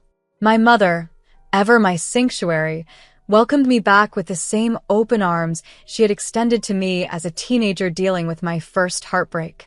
3 months post-divorce, I underwent the surgery we had planned. It was a success, exactly as the doctors had predicted. The tumor was removed, and I began to recover immediately. With each passing day, I felt myself growing stronger, gradually becoming more like the person I used to be. During this time, I stayed with my mother, who proved to be my steadfast supporter, just as she had always been. However, I soon noticed that she seemed wearier than usual. One quiet evening, as we sat together in her cozy living room sipping tea, she took my hand and spoke with a gentle yet firm tone. "Ezra, sweetheart, I need to tell you something," she began. "I've made a decision about my future. I found a wonderful nursing home, Sunset Gardens. It's peaceful, has excellent care, and I've already paid for my stay there." She squeezed my hand. "I want to spend my remaining years in a place where I won't be a burden." "Mom, you're not a burden," I protested. "Let me finish," she interrupted with a knowing smile. "I've thought this through. The house will be yours, along with my savings, about $960,000. You deserve a fresh start after everything you've been through." Despite my objections, Mom had that determined look that I knew all too well. A week later, I helped her move into Sunset Gardens. The facility was beautiful, adorned with gardens and bustling with activities. Mom seemed genuinely happy about this new chapter in her life. After settling her in, I returned to what was now my house. It felt odd to be there alone, yet there was a peace to it that I hadn't felt in months. For the first time in a long while, I felt like I could breathe freely. Life continued to unfold with its peculiar sense of timing. About a month after my mom moved into the nursing home, I was enjoying a quiet lunch at my favorite cafe when I heard a familiar voice. "Ezra, is that really you?" It was Denver, Trey's mother, looking as if she'd seen a ghost. "Hello, Denver," I greeted her, gesturing for her to sit down. She did, still in shock. "I can't believe it," she stammered. "Trey told us you were terminally ill." I couldn't help but laugh. "He told you I was dying? Well, as you can see, I'm very much alive. Still working at Richardson Financial, actually. And Mom just left me her house. I'm planning to sell it and buy an apartment closer to work." Denver's expression shifted through various emotions before settling on a mix of shame and relief. "You know," she leaned in, "Trey's living with me now. That woman he left you for, Corey? She took every penny he got from the divorce and then left him. He's got nothing now." I took a slow sip of my coffee, masking a smile behind the cup. I didn't need to say anything. Denver's tone conveyed her disappointment in her son's behavior. "He made his bed," she added with a shake of her head. "Now he has to lie in it." Watching Denver leave the cafe, I felt a burden lift from my shoulders. I hadn't wished ill on Trey. I had been too engrossed in my recovery to spare much thought for him. But knowing that karma had served him a dose of justice felt undeniably satisfying. Back at my mother's house, sorting through some old photos in the living room, I couldn't help but feel a profound sense of closure and a cautious optimism for the future. The loud, aggressive pounding on the front door startled me. Before I could even get up, the door flew open, and there stood Trey. His face was flushed red with anger, but there was something else in his eyes, desperation. "You lied to me," he shouted, storming into the house as if he still had a right to be there. "My mother told me everything. You're completely fine." His voice was shaking with frustration. I stood up slowly, keeping the coffee table between us as a physical boundary. "Get out of my house, Trey," I said calmly. He let out a bitter laugh. "Your house?" he scoffed. "The house your mother conveniently left you after our divorce, along with all that money?" He ran his hands through his hair, a gesture I used to find endearing, but now it just seemed theatrical and desperate. "Ezra, baby, I made a mistake," he said, his voice softening as if trying to reclaim the affection he once had. "I was scared and stupid. I still love you. We can start over." "Love me?" My chest tightened with cold anger, and I felt a surge of emotion I hadn't expected. "You're a traitor, Trey," I replied, my voice steady but sharp. "You abandoned me when I was sick. You cheated on me. I want nothing to do with you." His expression twisted, and he stepped closer, almost pleading. "Why didn't you tell me you were getting better?" he demanded. "Why didn't you tell me about your mother's plans to leave you all this?" His voice cracked with what he probably thought was emotion, but it sounded more like grief. Grief for himself, not for me. "You want to know why?" I stepped closer to him, my voice calm but piercing. "The day I found out my tumor was benign, the day I rushed home to tell you the good news, was the same day I heard you on the phone with your mistress, talking about how much of a burden I was." He flinched at the words, but quickly recovered. "That's not fair, Ezra," he snapped. "You deliberately hid your mother's inheritance from me during the divorce. Half of all this belongs to me by law." "No," I said firmly, standing my ground. "My mom left me this inheritance after our divorce was final. You have no claim to it." Trey's face turned even redder, and his anger became more frantic. "You knew this was coming. You and your mother planned this. You hid assets during our divorce proceedings. That's illegal. I'll sue you, Ezra. I'll take you to court and prove that you deliberately concealed future assets. You'll have to give me half of everything." I stood still in my mother's living room, watching Trey seethe with anger. A calmness settled over me, and I knew it was only making him angrier. Finally, when he took a breath, I walked over to my desk, pulled out my phone, and calmly brought up the photos I had saved months ago. "Before you continue threatening me," I said quietly, "I think you should see something." I held up my phone, showing him the screenshots of his conversations with Belen, his boss's wife. His face drained of color. "You remember Belen, don't you? Your boss Aiden's wife." I scrolled through the messages slowly, allowing him to see every damning detail. "I wonder what Rome would think about these messages," I continued. "About the photos. About all those lunch breaks she spent with his wife while you were supposedly working overtime." "You wouldn't," he whispered, his voice now lacking all the bravado it once had. "You can't." But his earlier confidence had vanished. "I'm trying to recover from a serious illness, Trey," I said, my voice unwavering. "I don't need this stress. I don't need your threats. I don't need you barging into my house and making demands." I locked my phone and set it down on the table. "Leave me alone, or Rome gets copies of everything. Your choice." Trey stood there, mouth opening and closing like a fish out of water. For a long moment he said nothing. Finally, he backed toward the door, his voice bitter. "You've changed." "No, Trey," I replied, my voice steady. "I just stopped being afraid." After he left, I sat down and cried, but not from sadness or fear. I cried in relief. It was finally over. The next few months were transformative. I sold my mother's house for a great price, thanks to the booming real estate market. With that money, I began to rebuild my life. The weight of the past seemed lighter every day, and I finally felt the freedom I had longed for. With the inheritance I received, I was able to buy a beautiful apartment in a luxury building just 4 blocks away from my office. The short walk to work became a daily ritual of healing for me, a form of therapy that helped me rebuild both my physical and emotional strength, one step at a time. The illness had taken a significant toll on my body. I had lost nearly 22 pounds during the worst of it, and I felt fragile in ways I hadn't known before. But gradually, I began to recover. I started taking yoga classes in the fitness center of my building, gently rebuilding my strength and flexibility. As my body regained its strength, so did my appetite, and with it, my energy. Returning to work was a challenge, but I was met with more understanding than I could have ever expected. Take all the time you need, my boss told me on my first week back. We're just happy to have you back with us.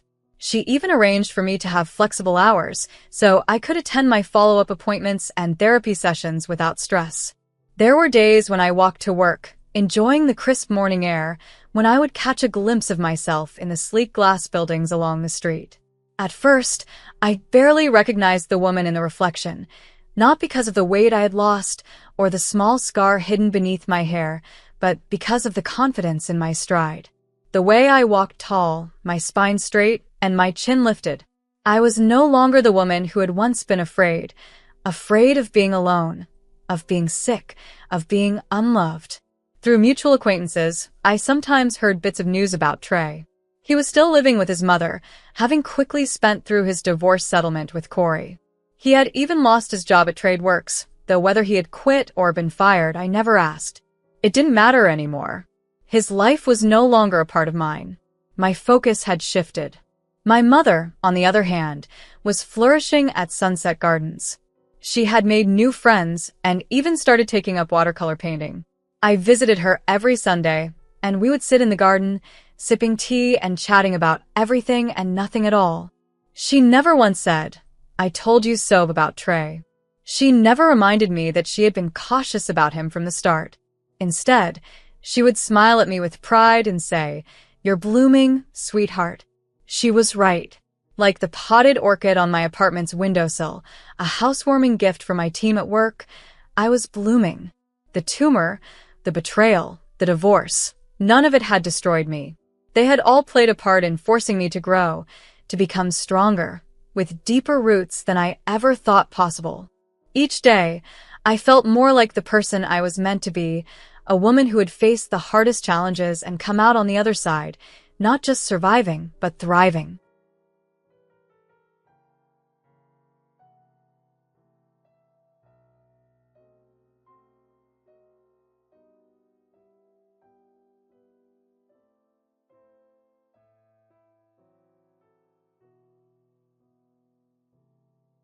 Let me share my story with you.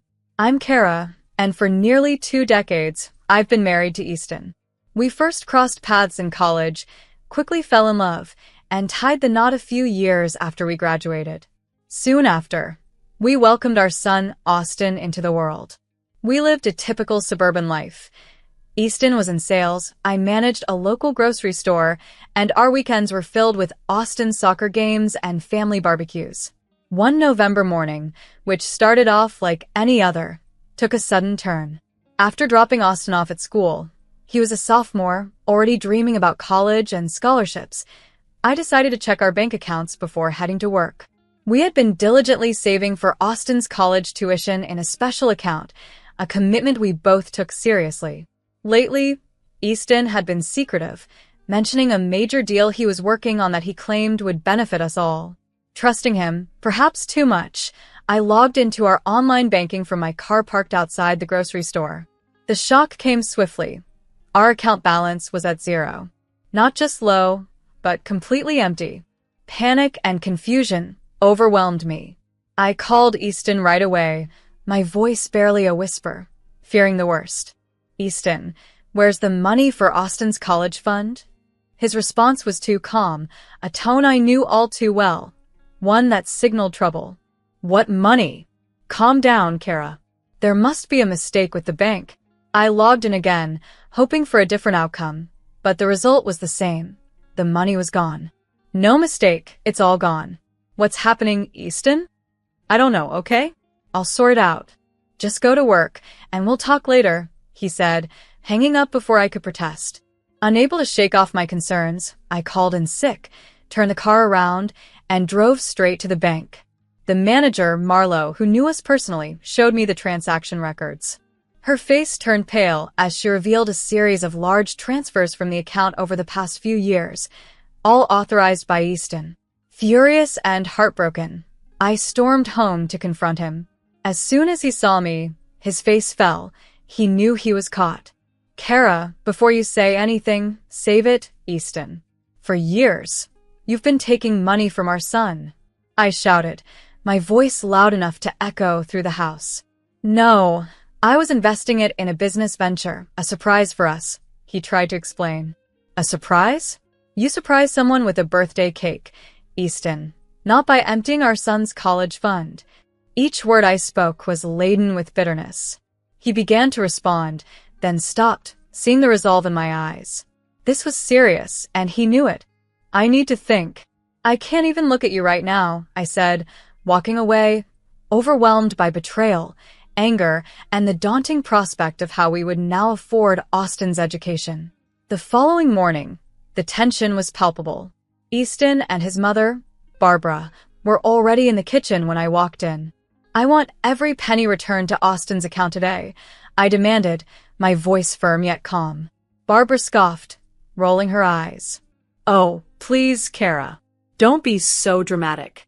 Easton was just trying to help the family. I turned to her, stunned by her dismissiveness. Dramatic? How can you say that when our son's future was on the line? The conversation was far from over, but it was clear it would be a difficult one. We are discussing the future of our son, Barbara. How can you simply defend him in this situation? Besides, Barbara argued that it's high time Jim learned to be independent. Why should he depend on us to finance his education? I was stunned by her words. Are you suggesting that our promise to our son is worthless? That we should just abandon him to manage on his own? Barbara shook her head dismissively. You're exaggerating the issue, making a mountain out of a molehill. I won't stand here and be accused of being irrational for caring about our son's future, I retorted, feeling my face flush with frustration. Easton, rubbing his temples in exasperation, intervened. Kara, let's calm down. We're clearly not going to see eye to eye on this. No, we're not, I firmly replied, my decision clear. I want a divorce, Easton. Silence enveloped the room, and even Barbara halted her arguments. A divorce over this? Kara, think it over more carefully, Easton urged, his voice low. I've never been clearer. You've jeopardized our son's future, and you expect me to accept it? I cannot, and I will not. Moreover, I want the house as compensation for all the money you've squandered. Easton's laugh, harsh and mocking, filled the air. You think you can take everything? I'll contest every claim in court. I felt Barbara's scornful gaze, but disregarded it. Argue all you want, but I'm done here. Come on, Austin, we're leaving, I called out to my son, who had likely heard everything from his room. As Austin and I packed our belongings, Barbara's taunts echoed behind us. You're making a mistake, Kara. You'll regret this. Without looking back, I led Austin out, feeling parts of my past life shedding away, but also a peculiar sense of freedom. Austin and I then drove to my parents' house. Not a week later, Easton and Barbara barged into my parents' home, claiming ownership. In the kitchen with my mom, I heard the front door burst open, and there they stood, Easton smug, Barbara livid. We've hired top lawyers, Kara, Easton declared, as if on the battlefield. They'll prove my mother funded our home. You might want to rethink your demands, unless you want to lose everything. Barbara stepped up, pointing at me aggressively, and forget about the money Easton took. Accept a fair split of the divorce and the house, or we'll ensure you and your son end up with nothing. Facing them, I replied calmly yet firmly, I was the one who made the initial payment for our house. Despite your mother's claims, we both know the truth. Barbara's face reddened even more. Lies. My money purchased that house, and we'll prove it. When we're through, you'll be destitute, she seethed, with Easton supporting her venomous stance. It's time you accepted reality, Kara. You and your son will lose the house, Easton added. At that moment, my mother, who had been quiet, spoke up authoritatively. You have no right to come here and harass my daughter. Leave now. Barbara was far from finished. She sneered and turned her fury towards me again. You think you're clever, don't you? Well, let me tell you, young lady, it's not just about the house. You're going to lose everything because you're so stubborn. That was the moment my father stepped forward, his towering presence overshadowing both Easton and Barbara. I think you've said enough. Both of you, get out of my house now, or I'll throw you out myself, he declared firmly. Easton's confident demeanor waned under my father's stern gaze. Barbara, muttering under her breath, hastily tugged at his arm, urging him to leave. Once they had left, the house returned to silence, save for the pounding of my own heart. My hands trembled, and tears threatened to spill over. Later that evening, after we had cleared the dinner table and were trying to return to some sense of normalcy, Austin, who had been unusually quiet throughout the meal, finally spoke. Mom, I remembered something odd, he started hesitantly. A couple of weeks ago, I saw Dad and Aunt Dahlia at the mall. They were at a jewelry store. My heart sank. Dahlia had been my best friend since high school. What were they doing there? I asked, though I was not sure I wanted to hear the answer. They were picking out jewelry. Aunt Dahlia said it was a gift for you, Austin replied, his brow furrowed in confusion. A gift for me? I echoed, a wave of hope and suspicion washing over me. Yeah, but he never gave you any jewelry. That's strange.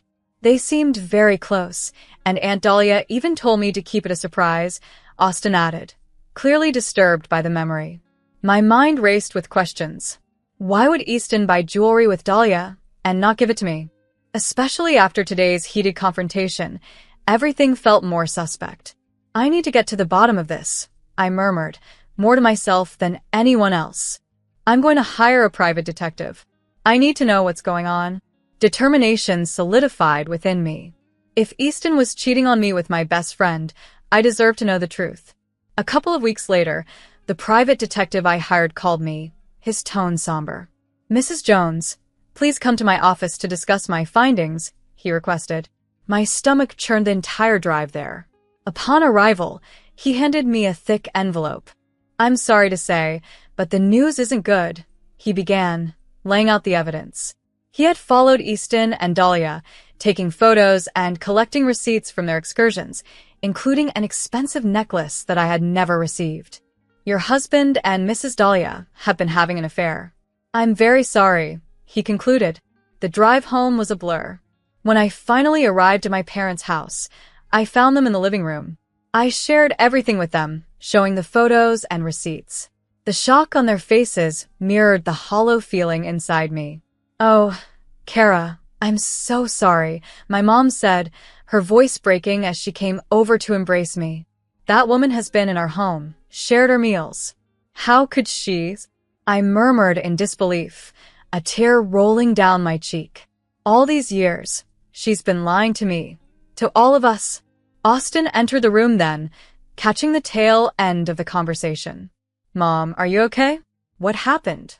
I wiped away my tears and managed a small smile for him, trying to muster the strength to face what would come next. It's going to be okay, honey, I reassured Austin gently. We've just uncovered some distressing news about your dad and Dahlia, but we'll get through this together. What matters is that we have each other.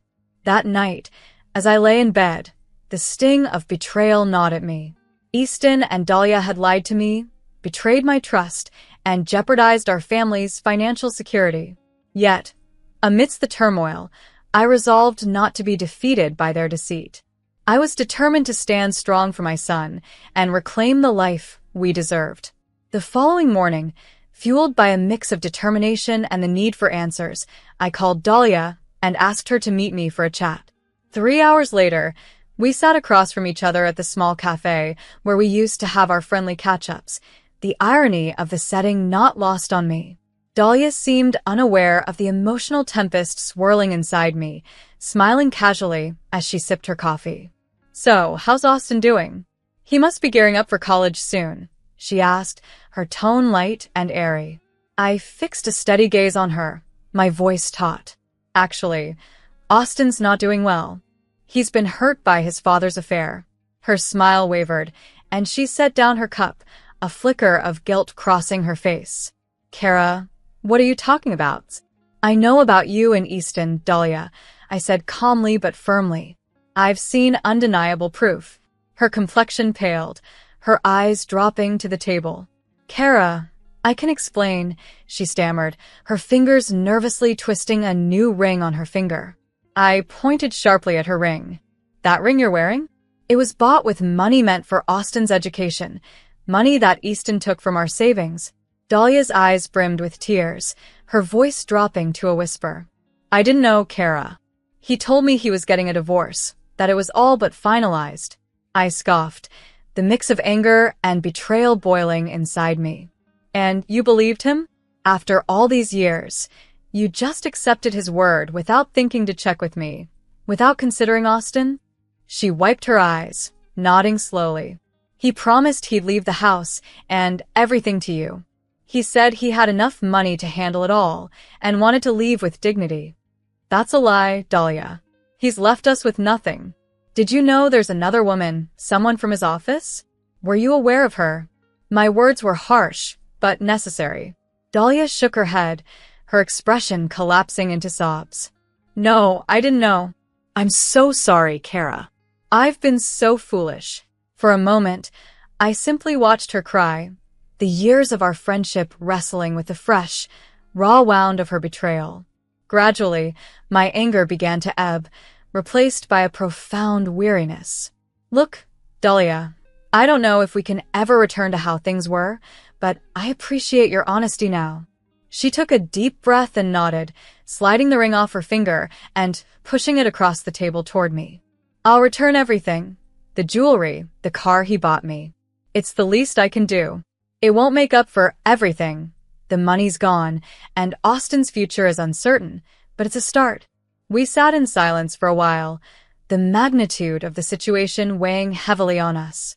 Then, Dahlia looked up, her eyes red but determined. Let me help, Kara. Let's figure this out together. For what it's worth, I want to make things right.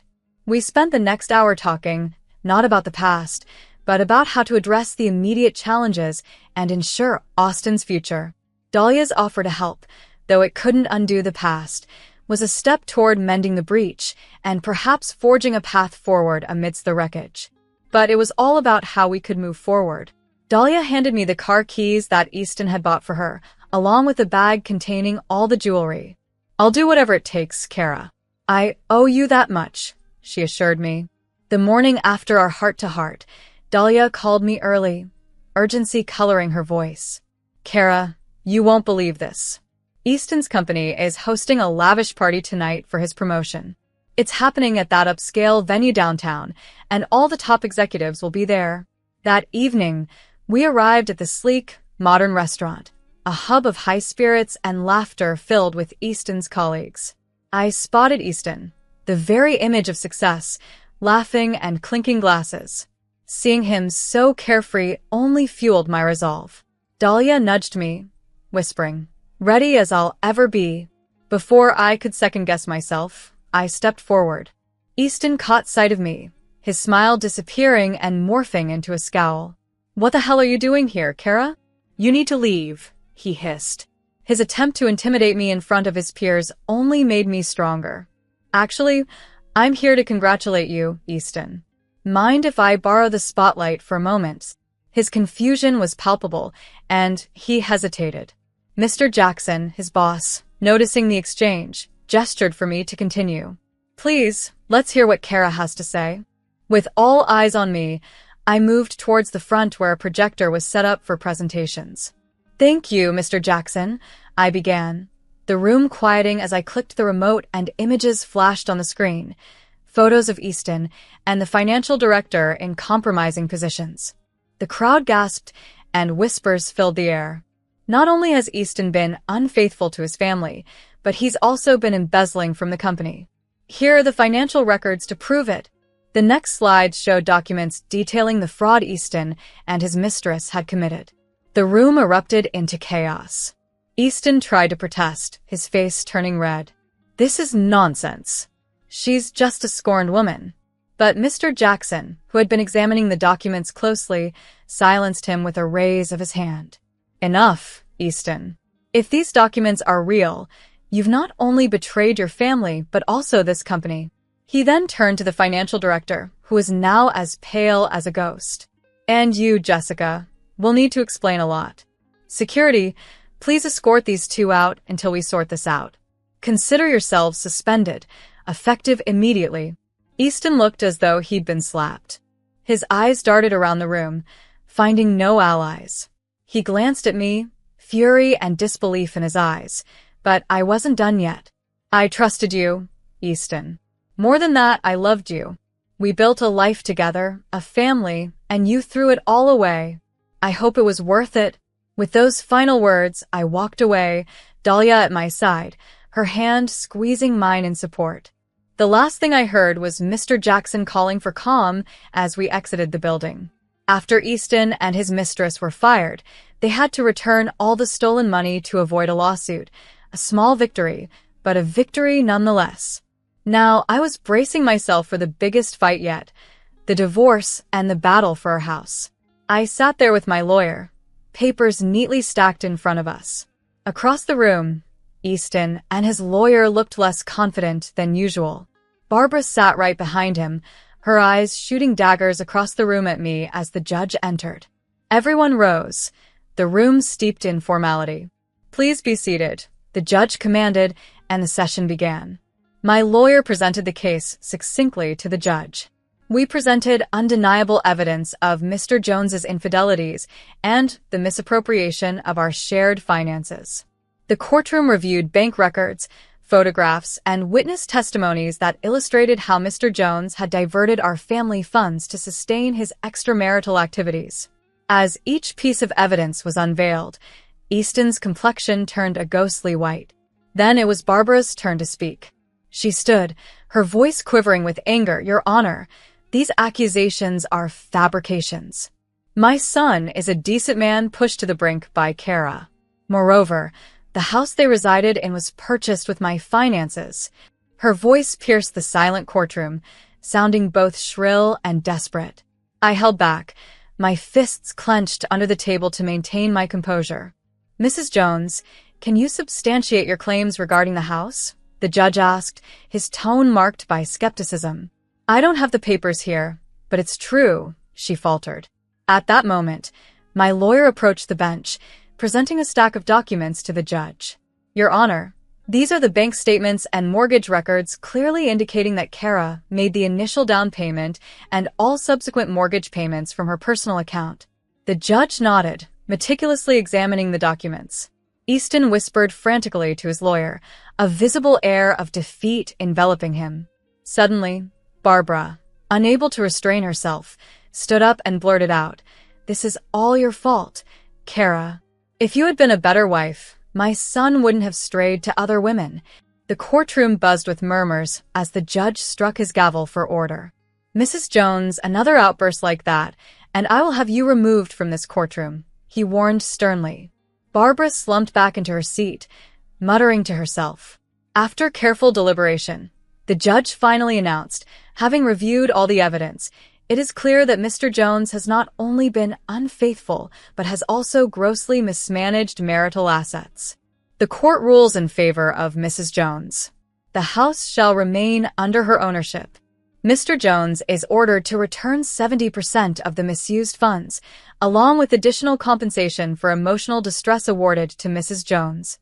Easton appeared as if he had been struck, his head hanging low in defeat. Outside the courtroom, I took a deep breath, savoring the freedom from the web of lies and deceit that had shadowed our lives. Austin had witnessed everything, the disgraceful actions of his father and grandmother leaving a profound impact on him. Later that evening, Austin approached me, a serious look in his eyes. "Mom, I can't see Dad anymore, not after everything. And I don't think I want to talk to Grandma Barbara either," he declared, his voice steady yet tinged with pain.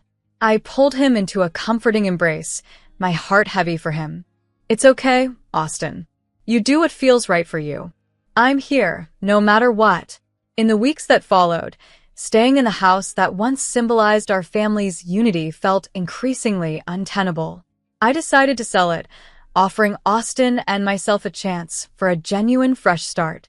We moved to a smaller, cozier place closer to the college Austin hoped to attend, a new beginning within reach of his promising future. As for Easton, his downfall was swift and severe. His career crumbled, and his reputation was left in tatters. The last I heard, he was still grappling with the consequences of his actions. Easton was now making ends meet by taking on odd jobs and depending on his mother's pension, especially after the substantial amount he had to repay us. One evening, while Austin and I were setting up our new living room, he paused from arranging his books and looked at me thoughtfully. "Mom, do you ever feel bad for Dad?" His question was simple, but laden with complex emotions. I stopped what I was doing and chose my words with care. "Austin, I feel sad about how everything turned out, but feeling bad for him. He made his choices, honey. We all have to live with the consequences of our actions.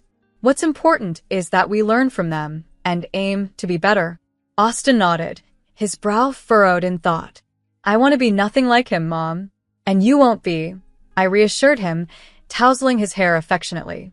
"You're your own person, and you have your own choices to make." I was proud of the young man he was becoming. Life gradually settled into a new rhythm for us. Our days were filled with work, school, and cozy movie nights in our snug living room. I continued working at the grocery store, finding comfort in the routine as it anchored me through the transition.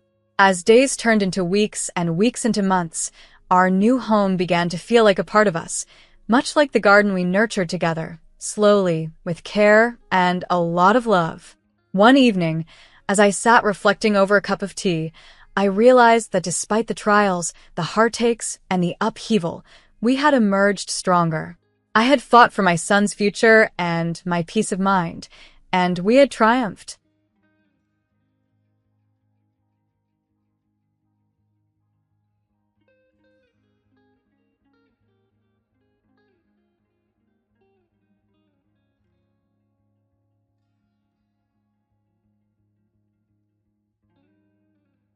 Growing up as an only child in a modest household taught me the value of resourcefulness and ambition from a young age. My parents, though not wealthy, managed to provide me with a solid education. "Alina, make something of yourself," they often encouraged. And so, fueled by their support, I pursued a career in fashion design. College was a transformative experience. It was there that I met Samuel, another aspiring designer who matched my determination and creative flair. We bonded over endless nights spent sketching and sewing in the studio, sharing dreams of the fashion empires we admired and the revolutionary designs we hoped to create someday. "Alina, your imagination is boundless," Samuel would say during one of our late-night brainstorming sessions. "Ever thought about starting your brand?" His enthusiasm was contagious, and it spurred thoughts of creating something truly unique.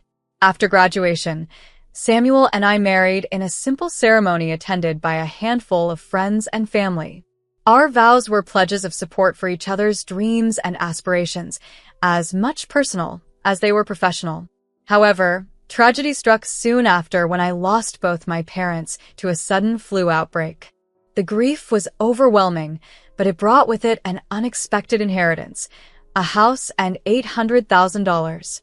It was a painful way to come into such means, yet it offered us a foundation to finally start the fashion line we'd always envisioned. "We shouldn't let this opportunity slip by," Samuel suggested one evening, surrounded by old fabric samples and design drafts.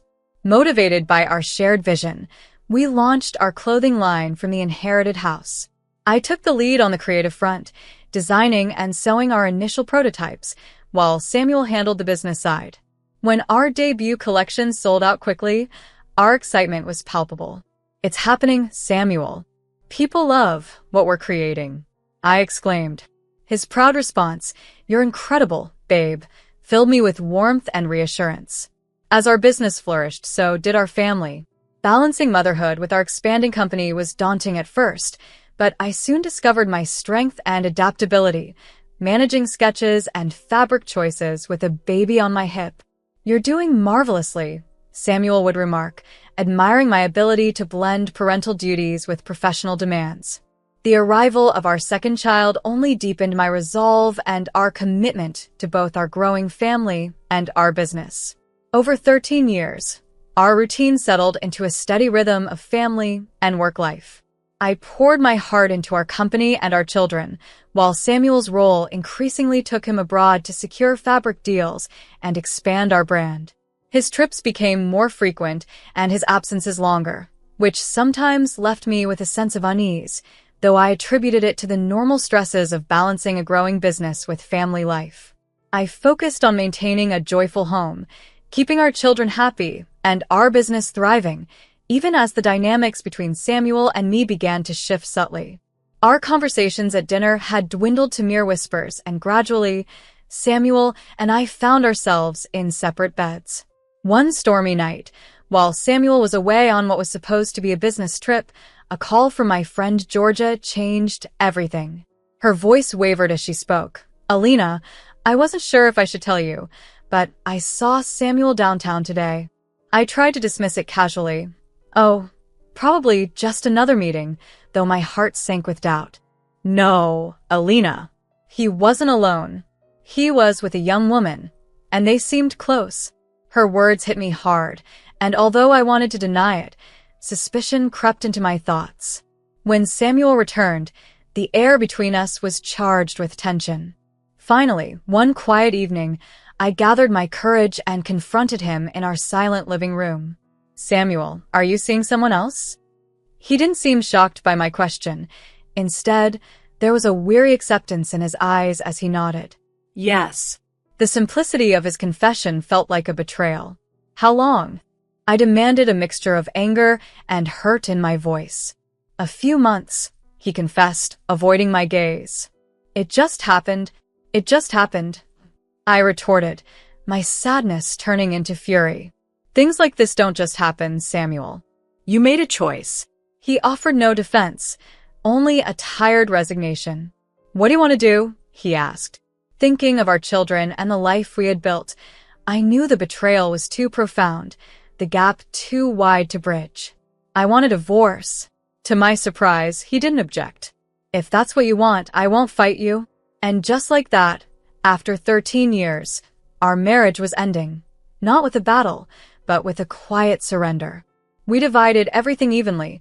I kept the house and we shared custody of the kids.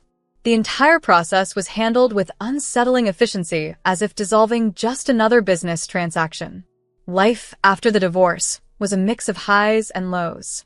The house felt emptier, and the children, sensing the shift, clung to me more.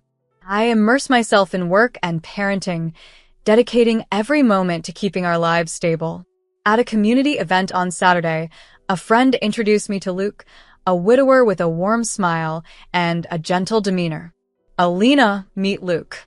He runs a legal practice," she said, bridging the gap between us. Luke extended a friendly hand. "Nice to meet you, Alina. I've heard a lot about your designs." I laughed it off. "Thanks, but it's just a lot of late nights fueled by caffeine." We connected instantly, discussing everything from parenting challenges to our careers. Luke, a lawyer, was practical and grounded, a refreshing contrast to my creative whirlwind of a life. "It must be tough running a business and managing 2 kids on your own," he empathized. "It's like a circus, but we manage," I replied. "And you? How's solo parenting treating you?" He sighed, a touch of melancholy in his tone. It's not easy.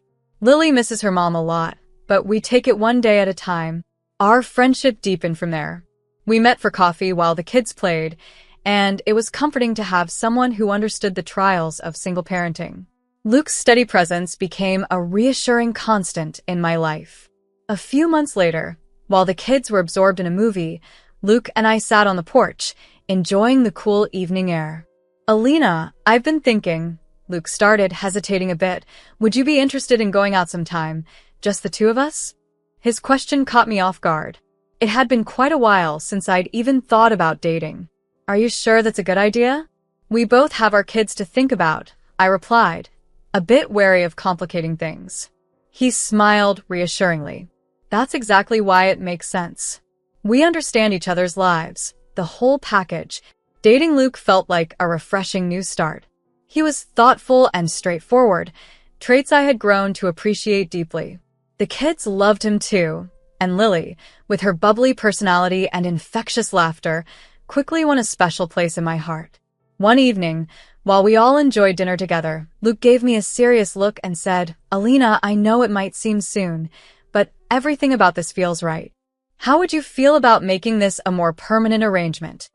Looking around at our blended family, with laughter echoing around us, I felt a profound sense of happiness. "Luke, that sounds wonderful." We had a small wedding, just us, the kids, and a few close friends. It was more than a new chapter. It was a fresh beginning, a new story filled with hope for happiness that I hadn't let myself fully imagine before. But then, one afternoon, the calm was shattered by a call from Samuel, whose name flashing on my phone filled me with dread. "Alina, I'm filing a lawsuit against you," Samuel declared, his voice filled with hostility. "You took more than your fair share in the divorce.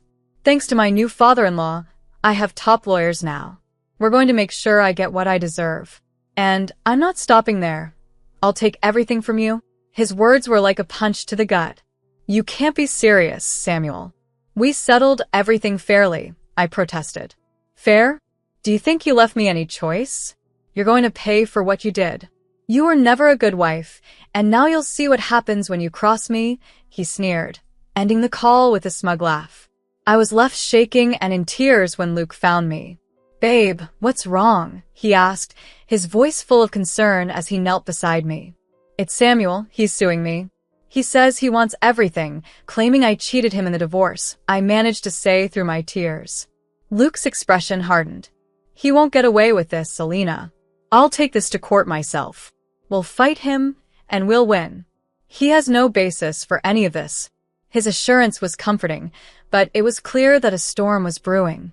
Weeks later, the situation escalated when I encountered Samuel and his new wife, Diana, at the school parking lot. Diana gave me a malicious smirk. "Looking pretty rough, Alina. Bet Luke's going to bail soon too, huh?" Samuel added loudly, enough for others to hear. "Yeah, Alina. Look at you and these kids. Maybe I should take them too since you can't handle anything, right?" The murmurs from other parents were humiliating. "You need to shut your mouth, Samuel." "Not in front of the kids," I hissed, my anger boiling over. He just laughed coldly. "Can't handle the truth? See you in court, Alina." They walked away, leaving me there, seething and humiliated, but determined to stand strong. The passion within me had been ignited. This was no longer merely about safeguarding my assets. It was about preserving my self-respect and securing my children's futures. "We need to delve deeper, Luke. There's more beneath the surface of this lawsuit," I declared upon arriving home. Luke was quick to concur. "Let's hire a private investigator, someone who can discreetly unearth whatever Samuel is concealing." The following day, we engaged a highly recommended PI known for his tact and thoroughness. After briefing him on the entire scenario, Samuel's unexpected lawsuit, his threats, and his new lifestyle, I made my expectations clear. "Mr. Hudson, I need to understand who he's associating with, what maneuvers he's making in his business. Everything," I instructed. The PI, jotting down notes, assured me he would begin immediately. "You'll have all the details soon." The ensuing weeks were a blur of anxiety and anticipation, waiting for any update from the investigator. When my phone finally rang with news, my heart thumped so vigorously that I struggled to speak. "Mrs. Lukes, I've discovered some alarming information about your ex-husband," Mr. Hudson began without any preamble. "Tell me everything," I responded, bracing myself for the worst. "Well, it appears Samuel has been engaging in several dubious activities. Most shockingly, he's involved in a relationship with an underage girl. I have conclusive evidence of this," he reported. Shock and disgust overwhelmed me. "That's appalling. Can we use this in court?" "There's more," Mr. Hudson continued. "He has been covertly undermining your business, enticing your clients and key staff with better offers to switch to his side. The betrayal was profound, feeling like a sharp stab. He's attempting to obliterate me and my company," I uttered, fury now overtaking my initial shock. "Yes, and there's proof of him trying to sully your reputation too. He bought a batch of subpar products and released them under your brand name to damage your image, Mr. Hudson added. After the call, I swiftly shared the details of Samuel's affair with his current wife, Diana, who had scorned me previously. Although it was a small act of retribution, she needed to witness the true character of the man she was defending. Within hours, Diana called me, crying uncontrollably. "Alina, I'm so sorry. I've seen the emails. How could he? I was terrible to you, and all the while, Samuel was." "Diana, calm down," I interrupted, my anger softening somewhat at her distress. "What's done is done. I believe you weren't aware." She sniffled. "I want to help you, Alina. I want to get back at him." Cautiously, I agreed to meet her at a local cafe. When we sat down, Diana pushed a folder across the table. "These are documents and emails from Samuel. He's been diverting clients from your company to his. He's planning to ruin you completely." Flipping through the documents, the full extent of Samuel's treachery was starkly evident. He had laid a trap to discredit me and seize my business for a fraction of its worth. I looked up, meeting her gaze. "Diana, thank you for bringing this to me. Let's not let Samuel know we're aware. We need a strategy." She nodded, wiping away a tear. "Anything you need, Alina. I'm with you." As the court hearing approached, the alliance between Diana and me grew unexpectedly strong. We met often, strategizing over coffee at the very cafe where our plot against Samuel had begun. Diana was remarkably candid, contrasting sharply with her previous demeanor. "Alina, I brought more emails today. Look at these," she said one afternoon, sliding a stack of papers across the table. As I perused the documents in front of me, each page revealed more of his calculated moves against my business. "This is crucial, Diana. With this evidence, we can demonstrate to the court the extent of his actions," I remarked. Diana nodded, her expression resolute. "I can't believe I didn't see this sooner. I'm fully committed now. Let's take him down." Our meetings evolved beyond exchanging information.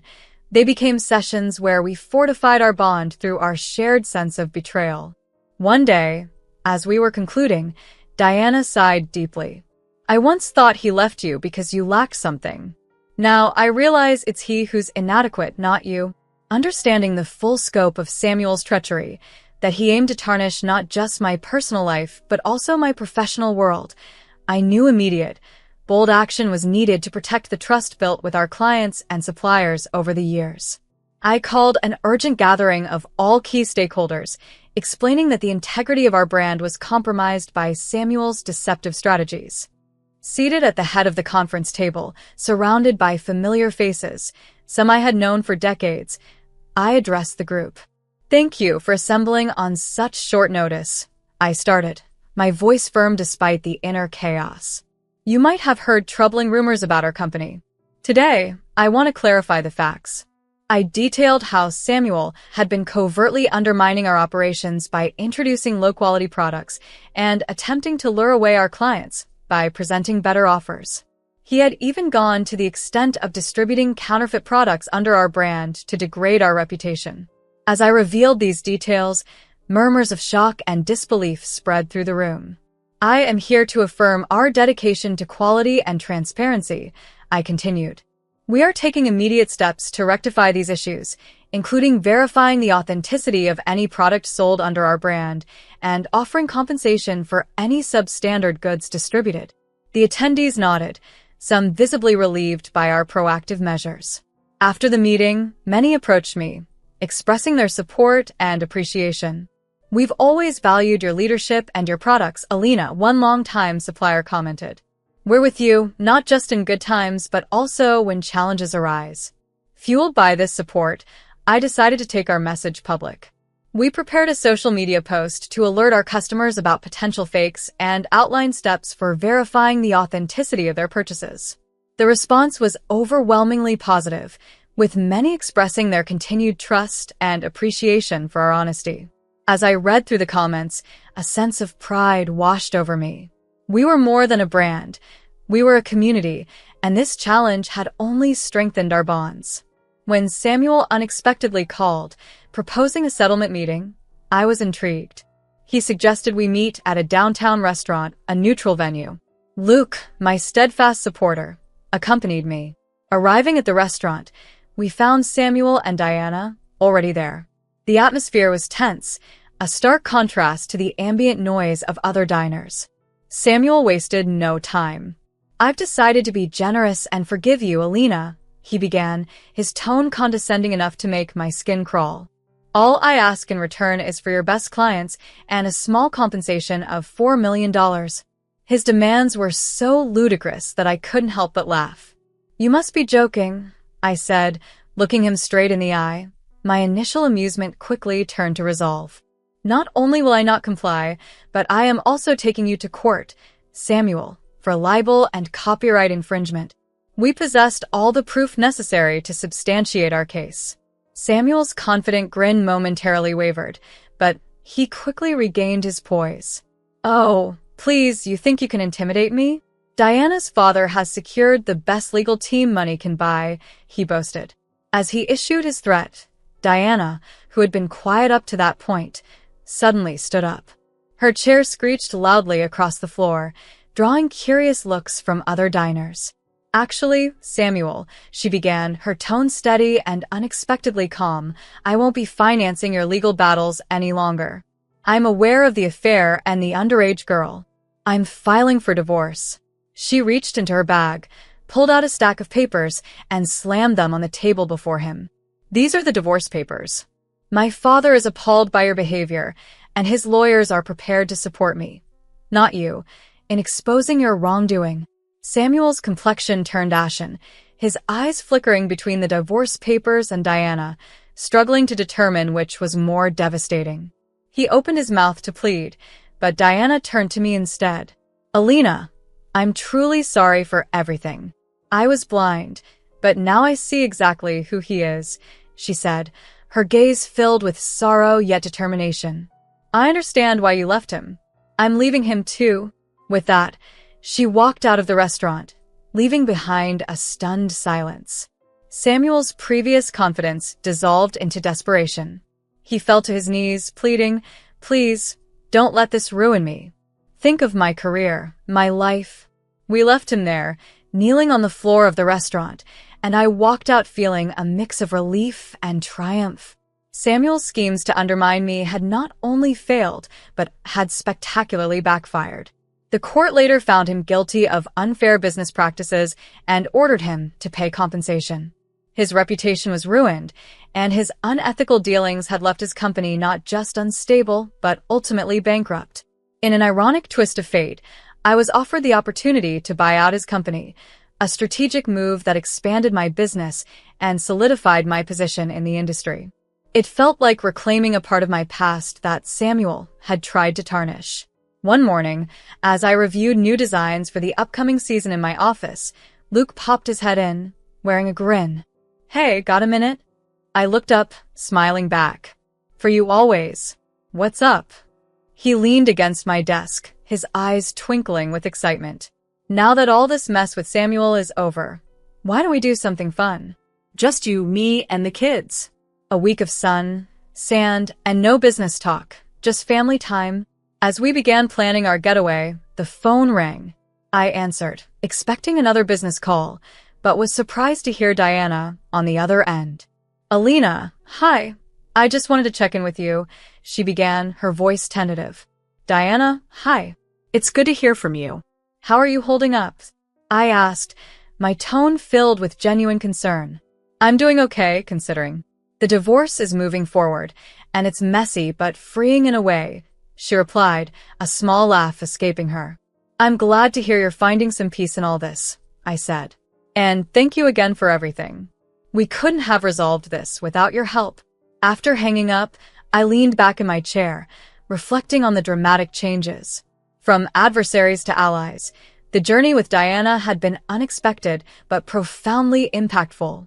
Later that day, I gathered my team at the office to announce the return of stability to our operations and to celebrate the loyalty and hard work everyone had demonstrated through the challenging times. "As you all know, it's been a rough 8 months," I began, surveying the group of faces, some weary but all relieved, around the room. Despite all the challenges, our journey has only made us stronger, and it's primarily due to your unwavering commitment and toughness.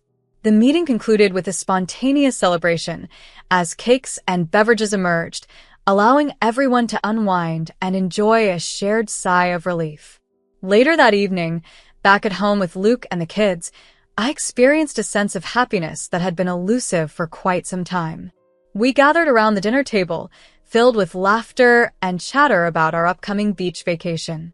This chapter in our lives concluded not with any regrets, but with a renewed appreciation for the relationships that had been tested yet ultimately fortified. Now, we look forward to creating new memories, discovering fresh joys, and embracing a restored sense of tranquility.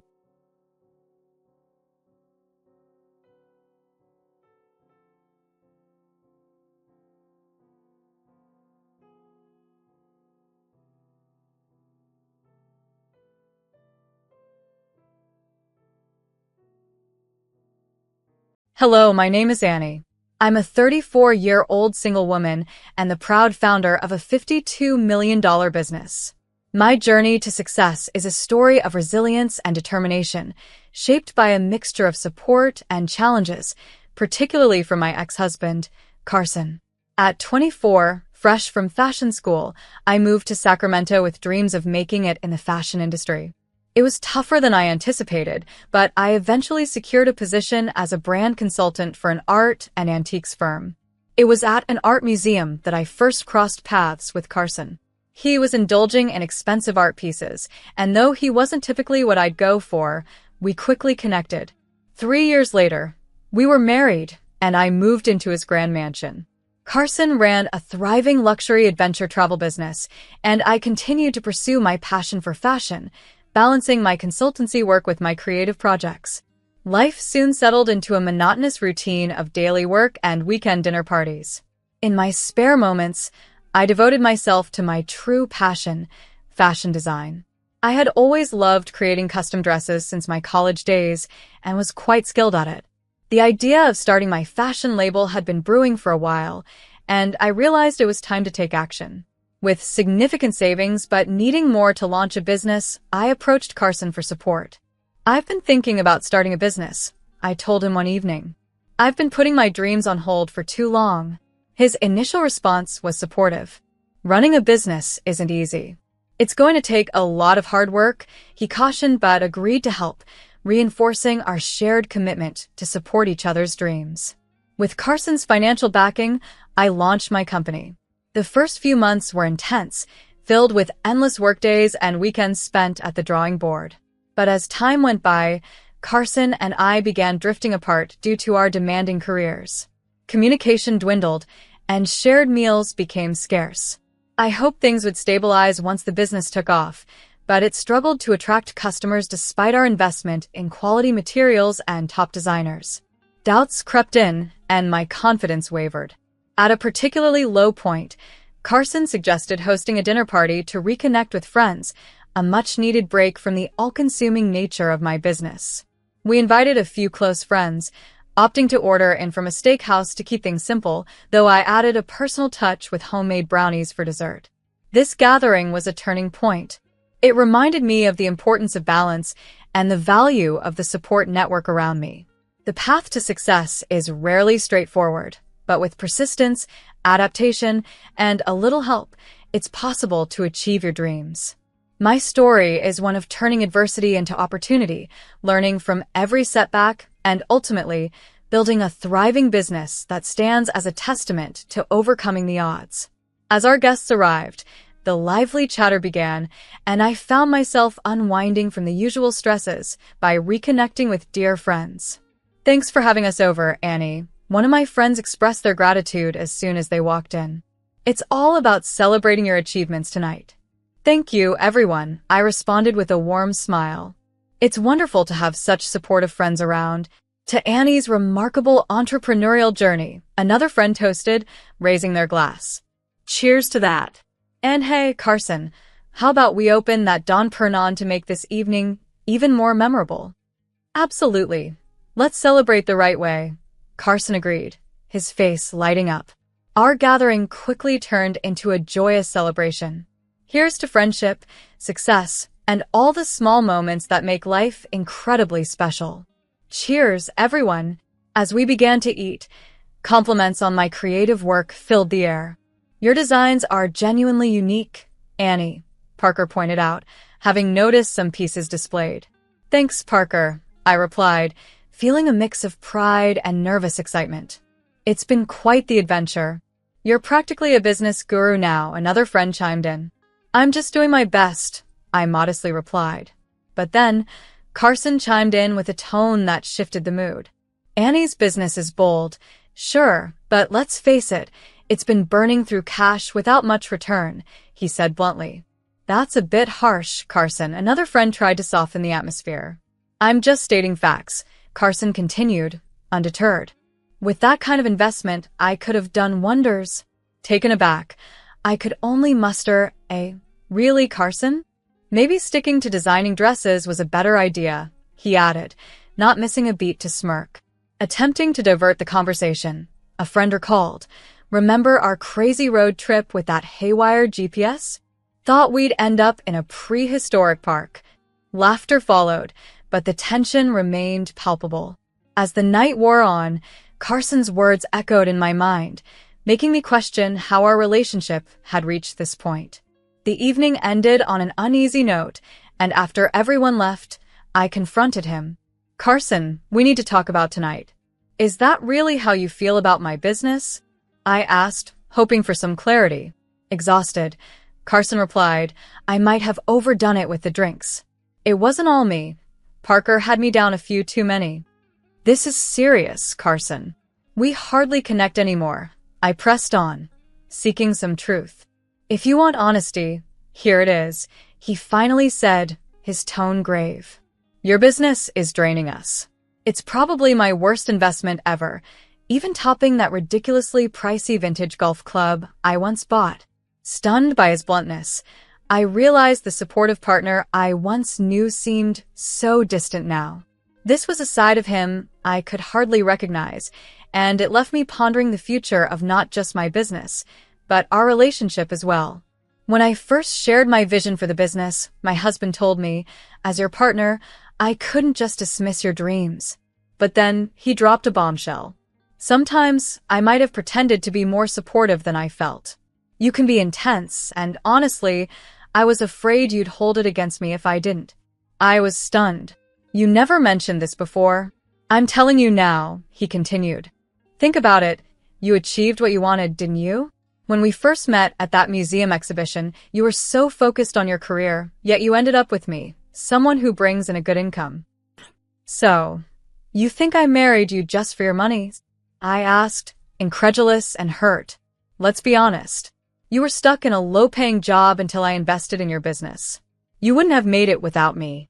I had plenty of other options, more successful women, but I chose you.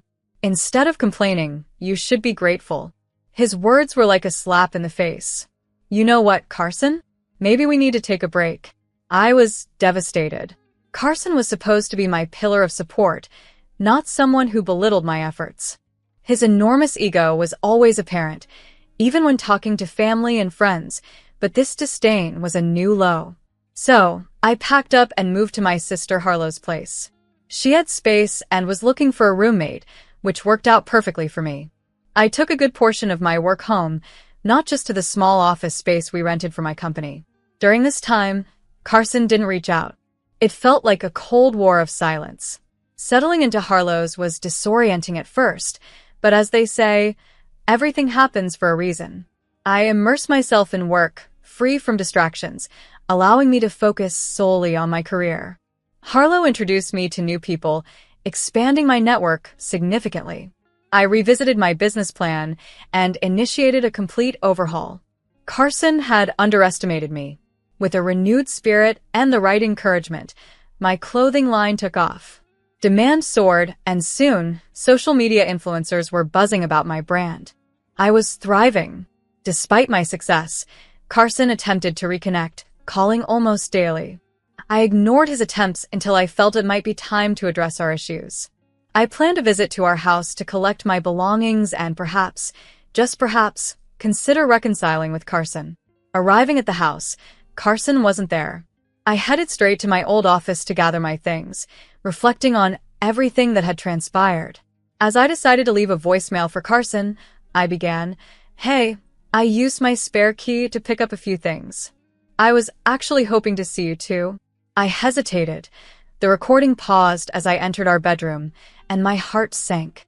The room was a mess with women's clothing strewn across the bed, a black silk robe, several dresses, and makeup scattered all over the dresser. It was clear as day.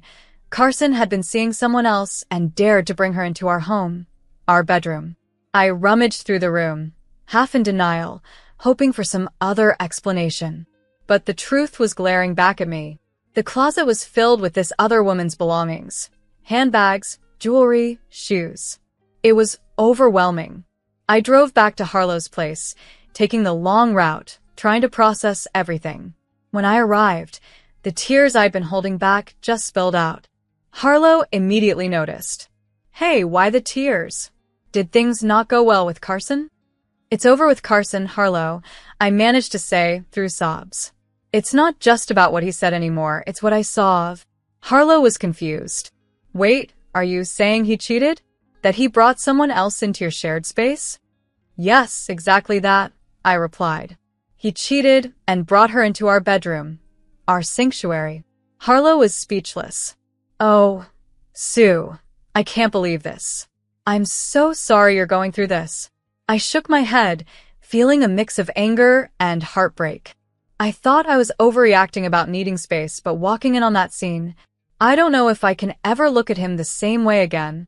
Harlow grabbed my hands, looking me in the eyes. "Sue, listen to me. You are strong, and you deserve so much better than this. We will get through this together step by step." Encouraged by her words, I nodded. "There's just one step I'm ready to take now.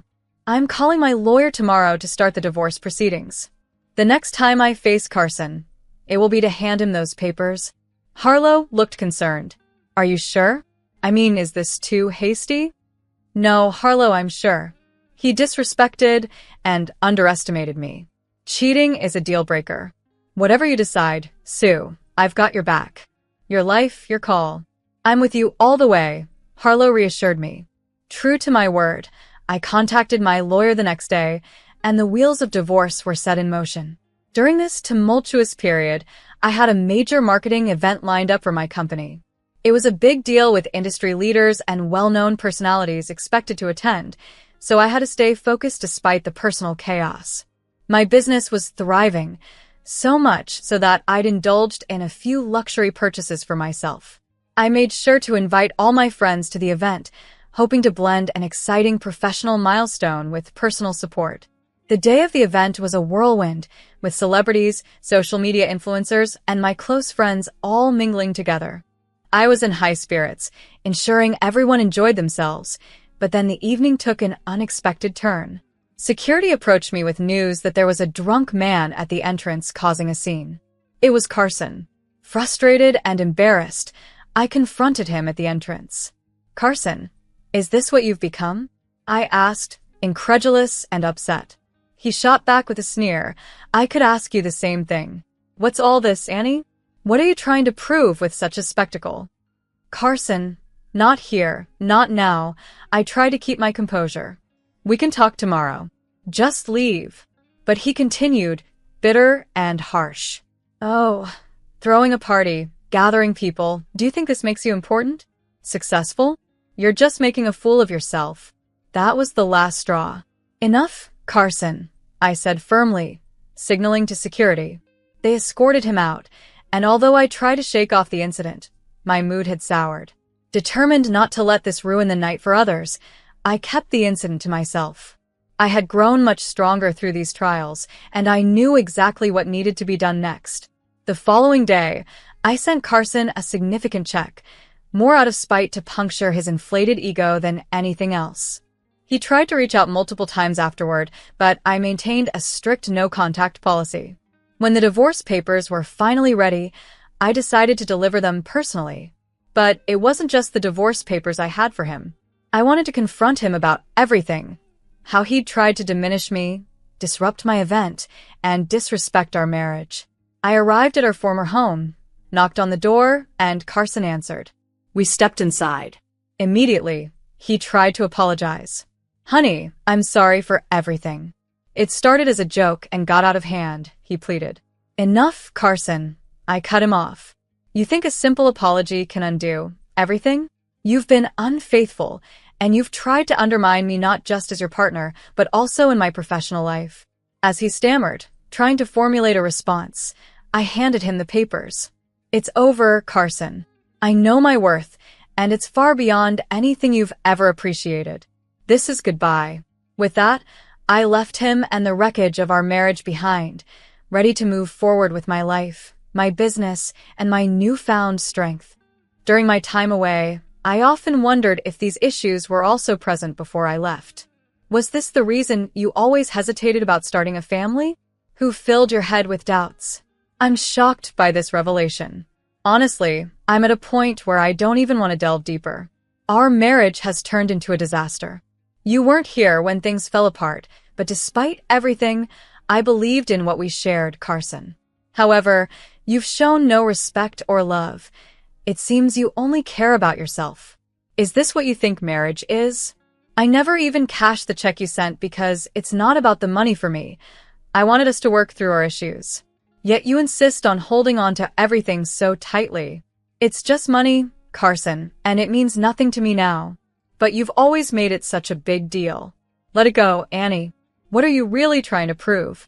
I'll show you what I mean. Here, look at these divorce papers. It's time to end this chaos. You're going through with this? Do you think you can just leave like this? Carson, it's not a matter of thinking I can leave. It's about knowing I need to. We've endured so much, yet here we are. Hold on, what's this? Oh, just a little document you might find intriguing. My balance sheet for the $52 million business you once mocked as a money-losing joke. Wait, this is yours? Yes, Carson, this is my business, the very one you ridiculed. While you were busy doubting me, I was making strategic moves, building my empire quietly. Surprise, indeed. All of this was achieved without your support. It turns out I don't need negativity dragging me down. I can't believe how much I've accomplished. It's interesting how well success suits me, isn't it? Carson was visibly shaken, a stark contrast to his usual know-it-all demeanor, looking as if he'd just bitten into a sour lemon. With the divorce papers signed, I felt a tremendous weight lift off my shoulders. I am now officially single and more ready than ever to conquer the world, starting with a move to Philadelphia next month, the heart of fashion. Meanwhile, rumors are that Carson has turned our old home into a bachelor pad, where he spends his days wallowing in regret. As for me, I'm reveling in the thrill of proving him utterly wrong. I no longer need someone else to affirm my value. I've got that more than covered.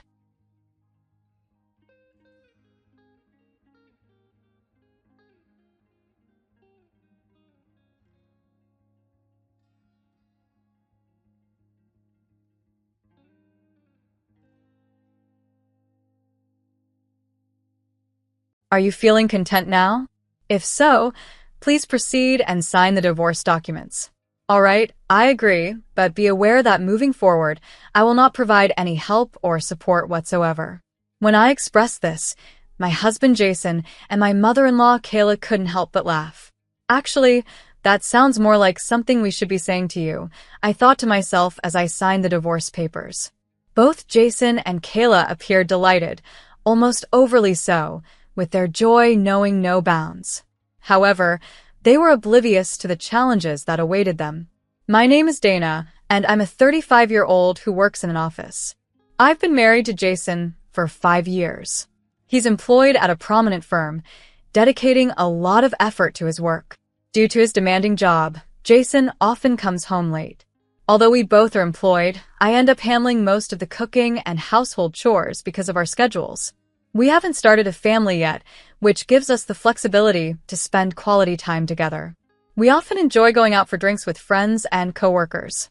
Since it's just the two of us, we have ample time to engage in activities we enjoy, which keeps our stress levels relatively low.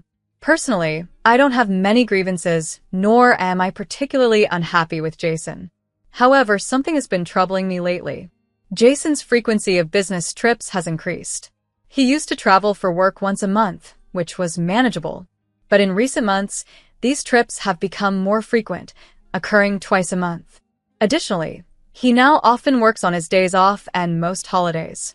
While his company generally respects work-life balance and hasn't previously demanded excessive overtime, the recent increase in his workload is puzzling. When I inquired about the sudden change, Jason remained tight-lipped, citing company confidentiality and refraining from discussing business matters at home. This secrecy and the escalation in his working hours are concerning and highly unusual. What really troubled me was that my husband didn't seem to mind the long hours at work. In fact, he appeared almost eager for his business trips and working on his days off, cheerfully leaving the house each time. But knowing him as well as I do, I could tell it wasn't out of passion for his job. At home, Jason hardly ever spoke about his work. He never expressed a desire for promotion or showed any particular drive or ambition to excel in his department.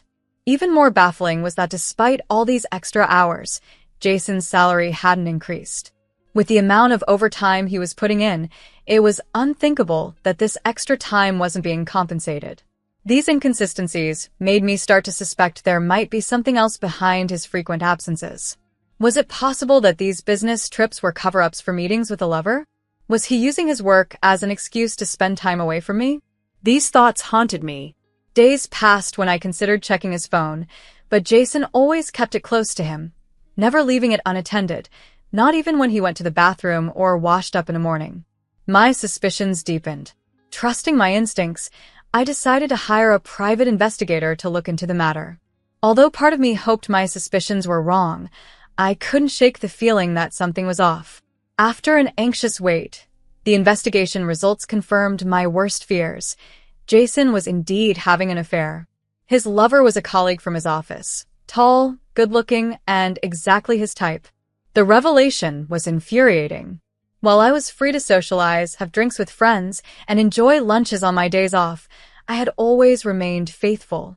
I had devoted myself entirely to Jason, valuing and cherishing our life together. Yet, he had crossed a line that shattered everything. My husband, Jason, betrayed me with ease, lying and doing as he pleased without regard for our marriage.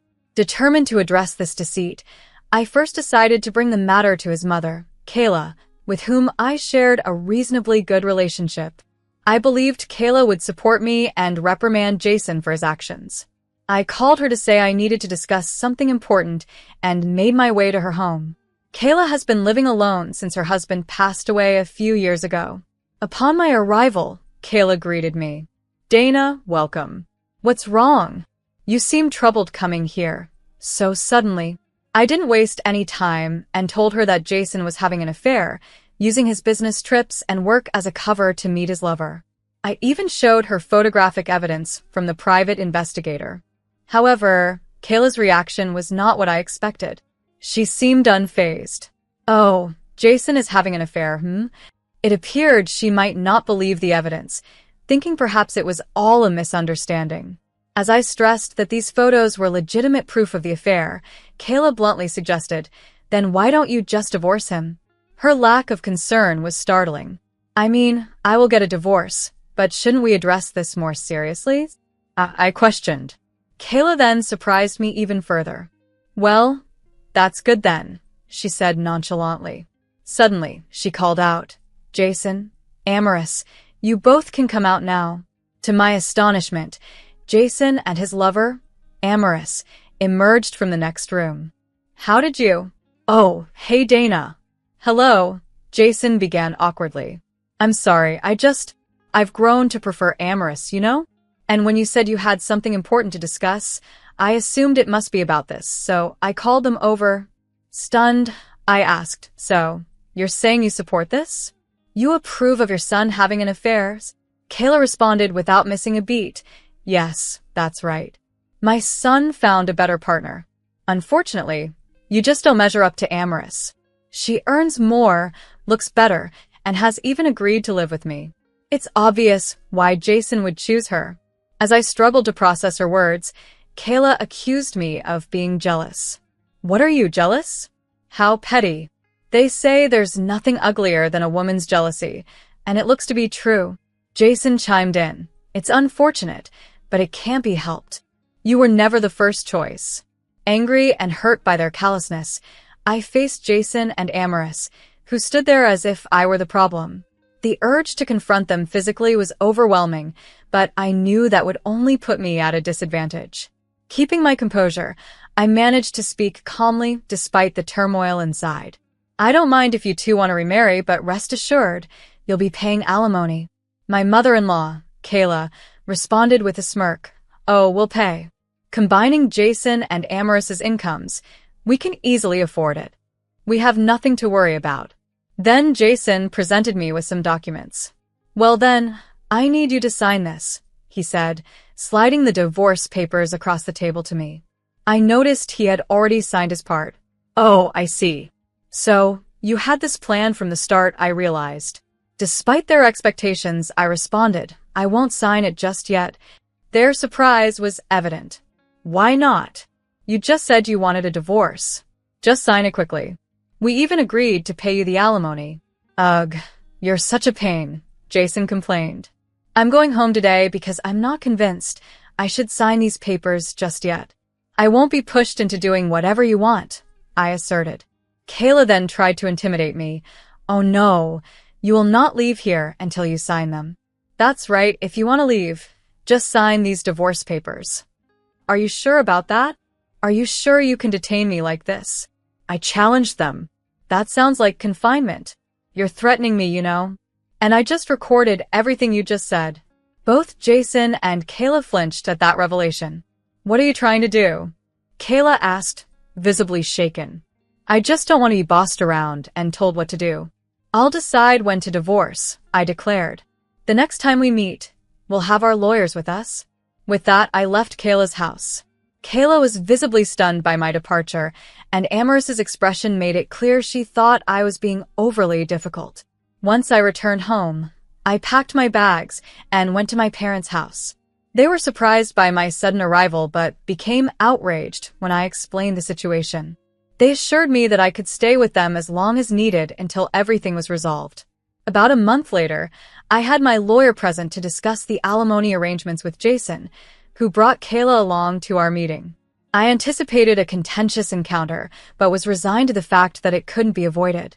This was one of the main reasons why I had stubbornly refused to sign the divorce papers immediately. I had this inkling that by requesting alimony before finalizing the divorce, I might be able to secure a better financial arrangement. Guided by my lawyer, I officially demanded alimony, sending a certified mail to Amaris to formalize my request. Surprisingly, my husband quickly agreed and promised to pay the specified amount. Are you content now? Then hurry up and sign the divorce papers, he urged, eager to move on. I replied calmly, all right, fine. But remember, from here on out, I won't be here to help or support you in any way. Jason and my mother-in-law, Kayla, couldn't help but laugh dismissively at my declaration. That sounds like something we should be saying to you, they retorted after I signed the papers.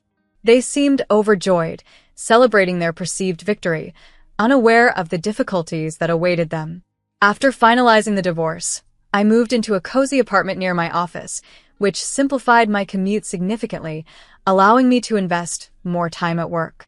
Freed from the domestic duties that once consumed my evenings, I was able to accept overtime opportunities, boosting my income substantially. I also pursued professional certifications, further enhancing my financial stability. About a year after the divorce, I received a call from a familiar number that I couldn't quite place. It turned out to be Kayla. Oh, thank goodness I've reached you, she sighed with relief. Dana, please, I need your help. Confused, I asked, what's wrong? Kayla's voice was fraught with distress. It's that woman, Amaris. I can't take it anymore. I had a hunch. Are you struggling with loan sharks because of debt? Her shock was palpable. How did you know? I explained. I had an investigator look into it. Kayla accused. So you knew everything and just left us in the dark, betraying us like that? Don't be absurd. You're the ones who betrayed me. Jason cheated and left me. If you've just called to complain, I might as well hang up now. Desperate, Kayla blurted out, "Wait, would you consider getting back with Jason if this continues? Both Jason and I are sinking because of Amorous." She then admitted that Amorous was pushing her around and revealed that before the divorce, I had hired a private investigator who discovered Amorous's gambling addiction and her heavy involvement in horse racing and casinos. It turned out she was also buried in a significant amount of debt, which was just my suspicion at first. I believe Amorous married Jason and moved in with Kayla to cut down on her living expenses, effectively saving money on rent. Being a dominant and outspoken person, she likely coerced Kayla into doing all the household chores and possibly even pressured both Kayla and Jason into helping her pay off her debts. "Oh, Kayla, you must feel so let down," I commented when Kayla shared her woes. "So, it turns out it wasn't me who was lacking. It's Amorous who's really struggling financially." "Well, it's no longer any of my concern. I've moved on." Kayla then pleaded, "Please don't abandon us like this. Almost all of Jason's and my savings are gone." It seems they got what they deserved, I thought to myself, but didn't say it out loud. Kayla continued, "Because you sent that certified letter to the company about Amorous, both Jason and Amorous faced salary cuts. So, you think I'm responsible? That I should help fix this mess?" I was astounded by her audacity. Yet, despite my resolve not to assist them further, I offered Kayla a bit of advice on how to handle Amorous if she continued to be troublesome. Recording her behavior could serve as evidence of the harassment you're enduring. Also, if you can gather proof of her gambling addiction, that could be grounds for Jason to divorce her. Kayla seemed taken aback by the suggestion but recognized its potential. "Oh, that's a good idea. Thank you," she said before hanging up. Following my advice, Kayla and Jason took action. As a result, Jason and Amorous eventually divorced, and both Kayla and Jason were freed from the burden of Amorous's debts. Amorous struggled to repay her debts, faced issues with several consumer loan companies, and eventually disappeared from their company altogether. Though Jason and Kayla were relieved from the clutches of Amorous, the financial strain and emotional toll over the past year had been significant.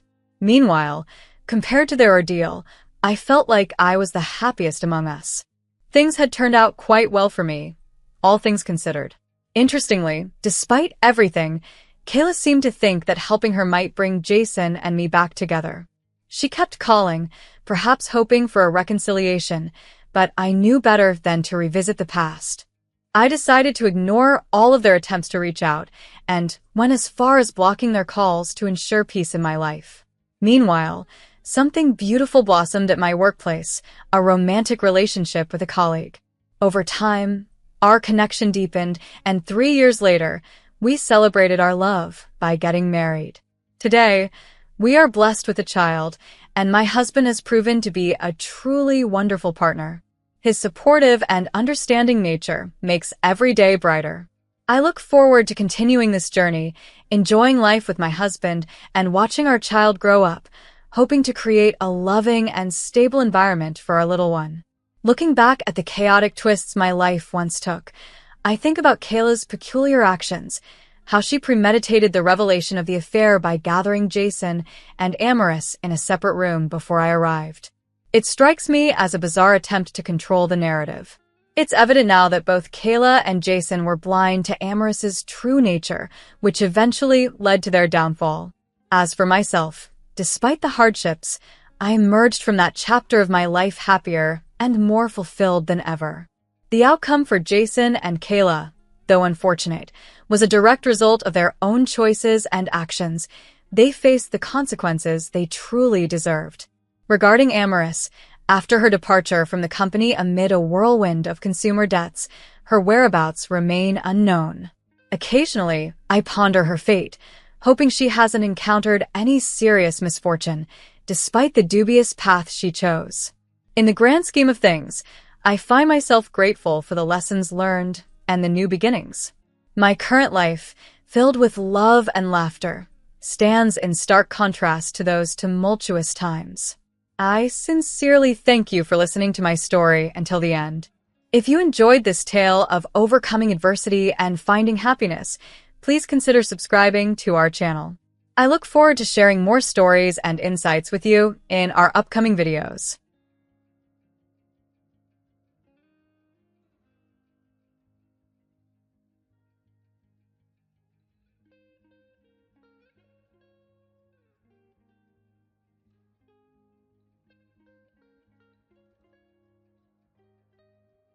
Reflecting on the past, I realize I might have missed some clear warning signs. Being in love can sometimes make you overlook the red flags that your intuition is desperately trying to show you. My name is Penny, and this is the tale of how I met my husband, John, and his family. John and I were both software developers at TechZone Solutions. He stood out not just because of his good looks, but also for his calm confidence, a stark contrast to other colleagues who seemed to only talk about coding.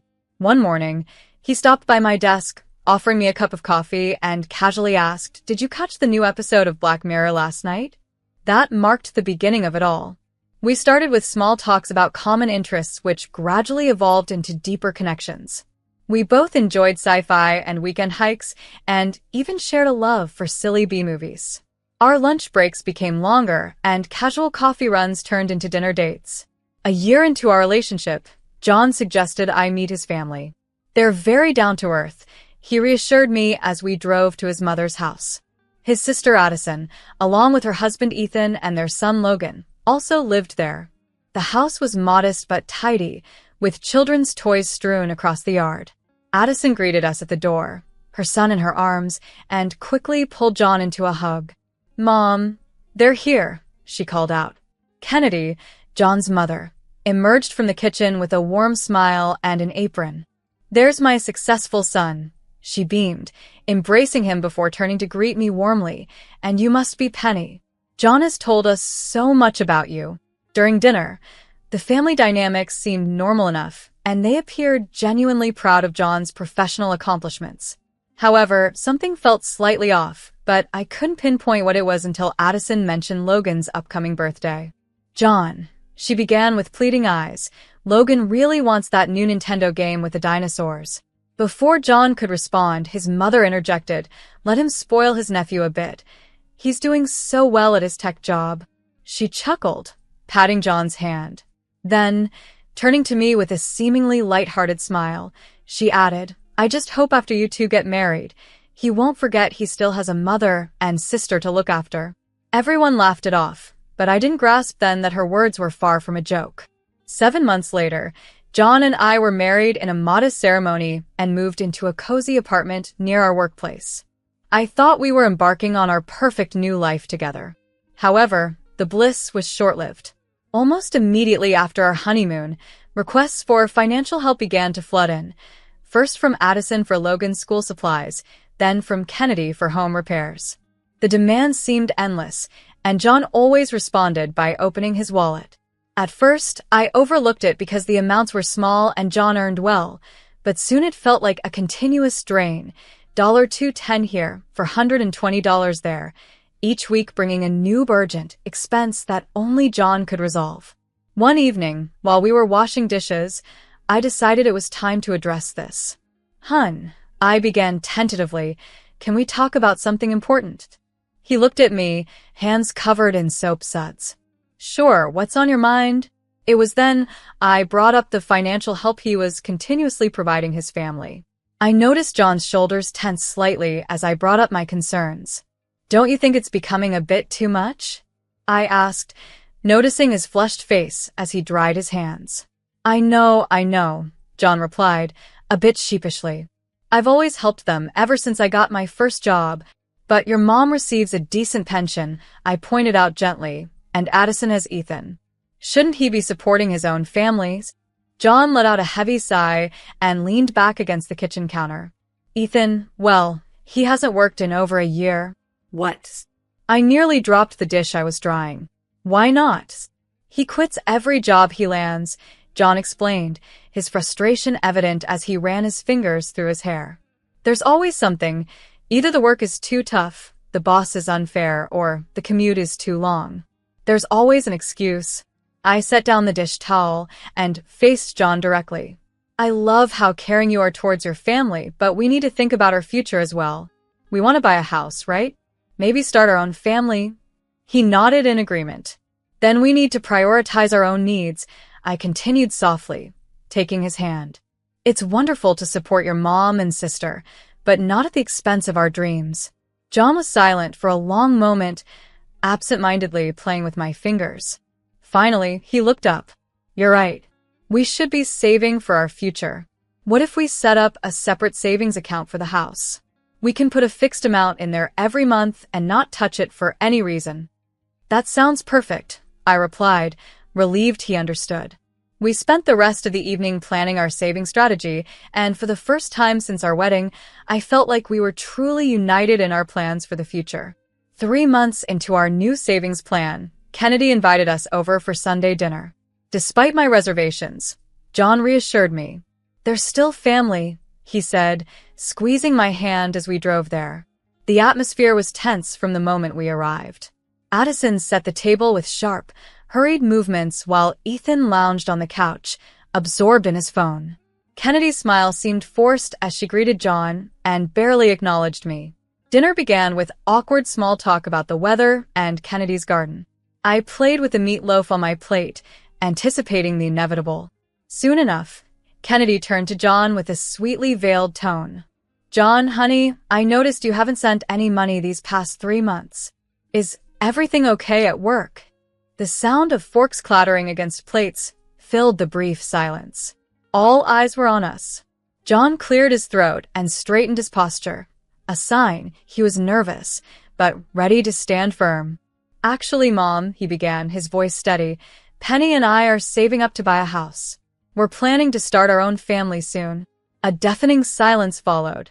Kennedy's fork clattered loudly against her plate as she set it down, her eyes drilling into me. Addison's cheeks flushed with anger, and I could sense the storm was about to break. A house. Addison's voice cracked. While I'm here, pregnant with my second child, struggling to afford prenatal vitamins. Do you know how expensive baby things are? I felt my frustration mounting. After months of biting my tongue, it was becoming increasingly difficult to hold back. I couldn't hold back any longer. Maybe your husband should think about that, I retorted, nodding towards Ethan, who was still buried in his phone. Addison's face crumpled as she burst into tears. How dare you? You're so cruel, she sobbed. You don't understand our situation, Ethan finally chimed in, looking up from his phone with a defensive tone. I'm trying here. Do you know how hard it is to find a good job these days? And I'm dealing with depression. Something in me snapped. Depression didn't stop you from deciding to have another baby, did it? The room immediately erupted into chaos.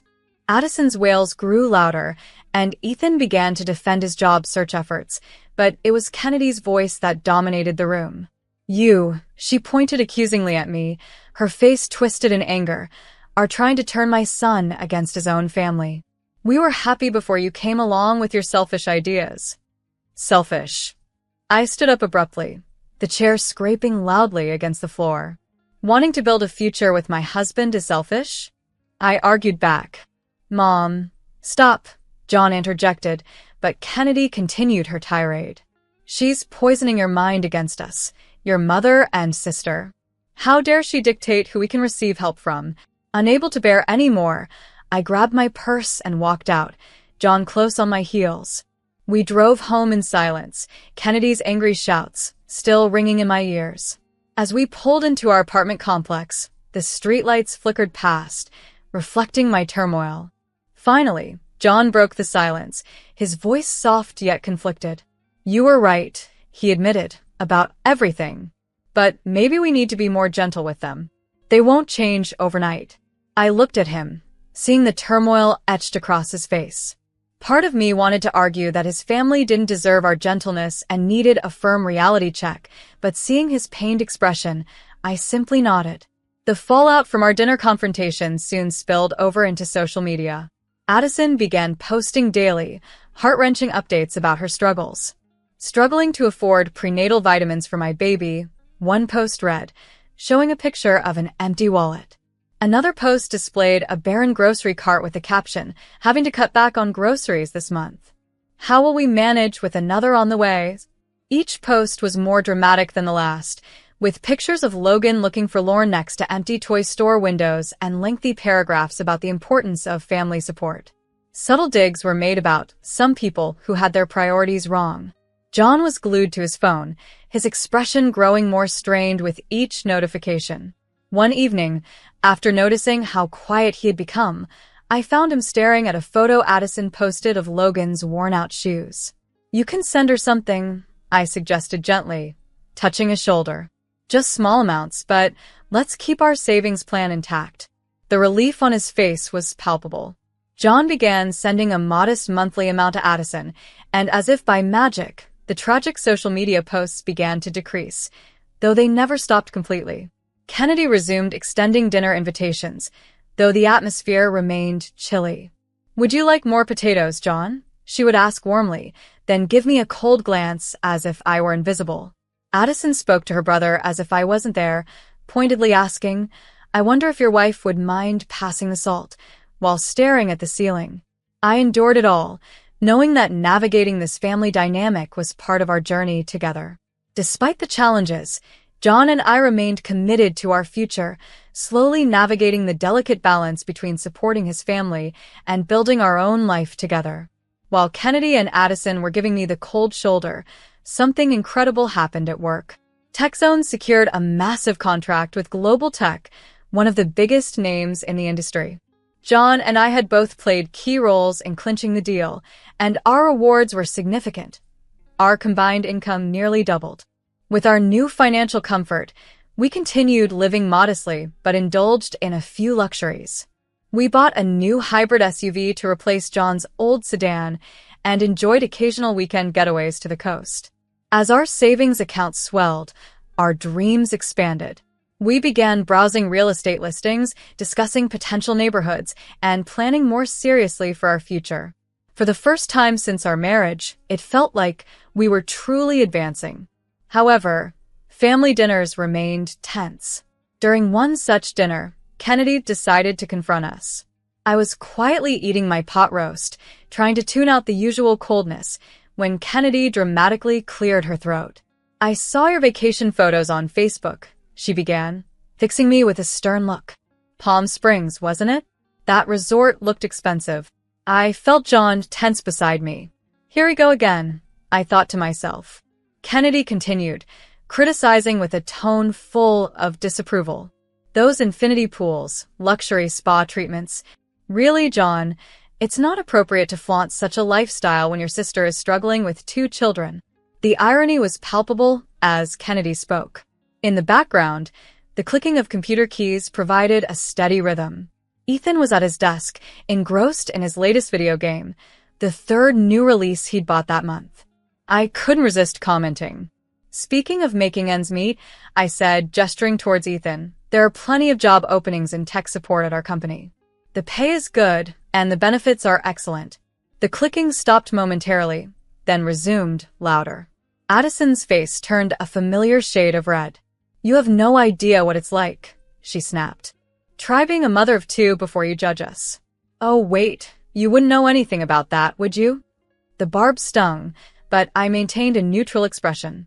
Ethan continued his game, apparently oblivious to the tension. I could have argued that motherhood was Addison's choice, just like having a second child while unemployed was their decision. I could have mentioned how Ethan's gaming expenses could cover the prenatal vitamins she often lamented about on Facebook. I could have ignited another argument, but instead, I just shook my head and took another bite of pot roast. Later that night, as John and I drove home, I reflected on the monthly transfers he still made to his sister's account. The amounts weren't small. They could have furnished an entire room in our future home. But our increased salaries allowed us to manage these expenses without hindering our financial goals. Sometimes, maintaining peace comes with a cost, and for now, we can afford it. Over time, Addison's requests transformed from subtle hints to outright demands, presenting full-blown gift registries for every occasion: Christmas, Easter, birthdays, and even Mother's Day, each accompanied by a list of pricey items she wanted for herself and the kids. "John, look at this," I said one evening, showing him the latest email from his sister. It was a Christmas list that included designer clothes, the latest iPad, and premium toys that cost more than our monthly car payment. John sighed, running his hands through his hair. "I'll talk to her," he promised. "This is getting ridiculous." But when John called Addison to explain that we were already providing significant monthly support, her reaction was immediate and dramatic. I could hear her shrill voice piercing through the phone. "I'll tell Mom you care more about your wife's feelings than your own family's needs." Watching John struggle with these confrontations became too much for me. One evening, while John was in the shower, I took the initiative to address the situation. I opened the email from Addison outlining her latest extravagant gift demands and started making edits. The $900 designer purse was switched to a $500 alternative, and the $1,200 iPad was downgraded to a $700 tablet. In fact, I have the price of every item on the list. "Here," I said, showing John the revised list. "This is what we're doing." He looked uncertain. "Addison won't be happy," he murmured. "Addison's never happy," I pointed out, "but this is still very generous." When the gifts arrived, the reaction was as expected. Addison called John crying, and Kennedy left a scathing voicemail accusing us of sending cheap knockoffs. At the next family dinner, both shot daggers at me with their eyes. "I just don't understand why you couldn't get the items I specifically requested," Addison sniffled. I offered her my sweetest smile. "Oh, but didn't you know? It's not about the price tag. It's the thought that counts. We put a lot of thought into choosing these alternatives." The look she gave me could have curdled milk. A year of passive-aggressive gift-giving and tense dinners later, we arrived at the Easter gathering that would change everything. Addison stood up at the table with a radiantly smug expression. "I have wonderful news," she announced. "We're expecting baby number 3. The fork stopped halfway to my mouth, and I felt John stiffen beside me. A third child, with no income and no home of their own. My mind raced with the potential increase in our family support payments. Ethan, predictably, didn't look up from his phone. Kennedy, however, was ecstatic. "Oh, my darling," she cried, embracing Addison. "This is wonderful news. 3 beautiful grandchildren." Then, turning to me with a glint of malice in her eyes, she said, "You should take notes, Penny. Addison is such a wonderful example of a real woman. Here she is, about to have her 3rd child, and you still haven't given John any." The room went silent, everyone's eyes on me. I placed my fork down carefully, ensuring my voice was steady when I spoke. "I believe in doing things in the right order," I said coolly. "First, build a stable foundation like having our own home and being able to provide for our children without depending on handouts. Then start a family." Kennedy and Addison exchanged looks before bursting into artificial laughter. "Oh, Penny," Kennedy said condescendingly, "you're so corporate. It isn't about money and houses." "No," I agreed, taking a sip of water. "It's about responsibility." The tension at the table was palpable, but I didn't care anymore. Let them laugh. Let them think I was cold and calculating. At least my future children would have a secure home, something no one could take away. Addison's 3rd baby arrived in September, another boy. Meanwhile, John and I had achieved our savings goal. After months of house hunting, we found our dream home.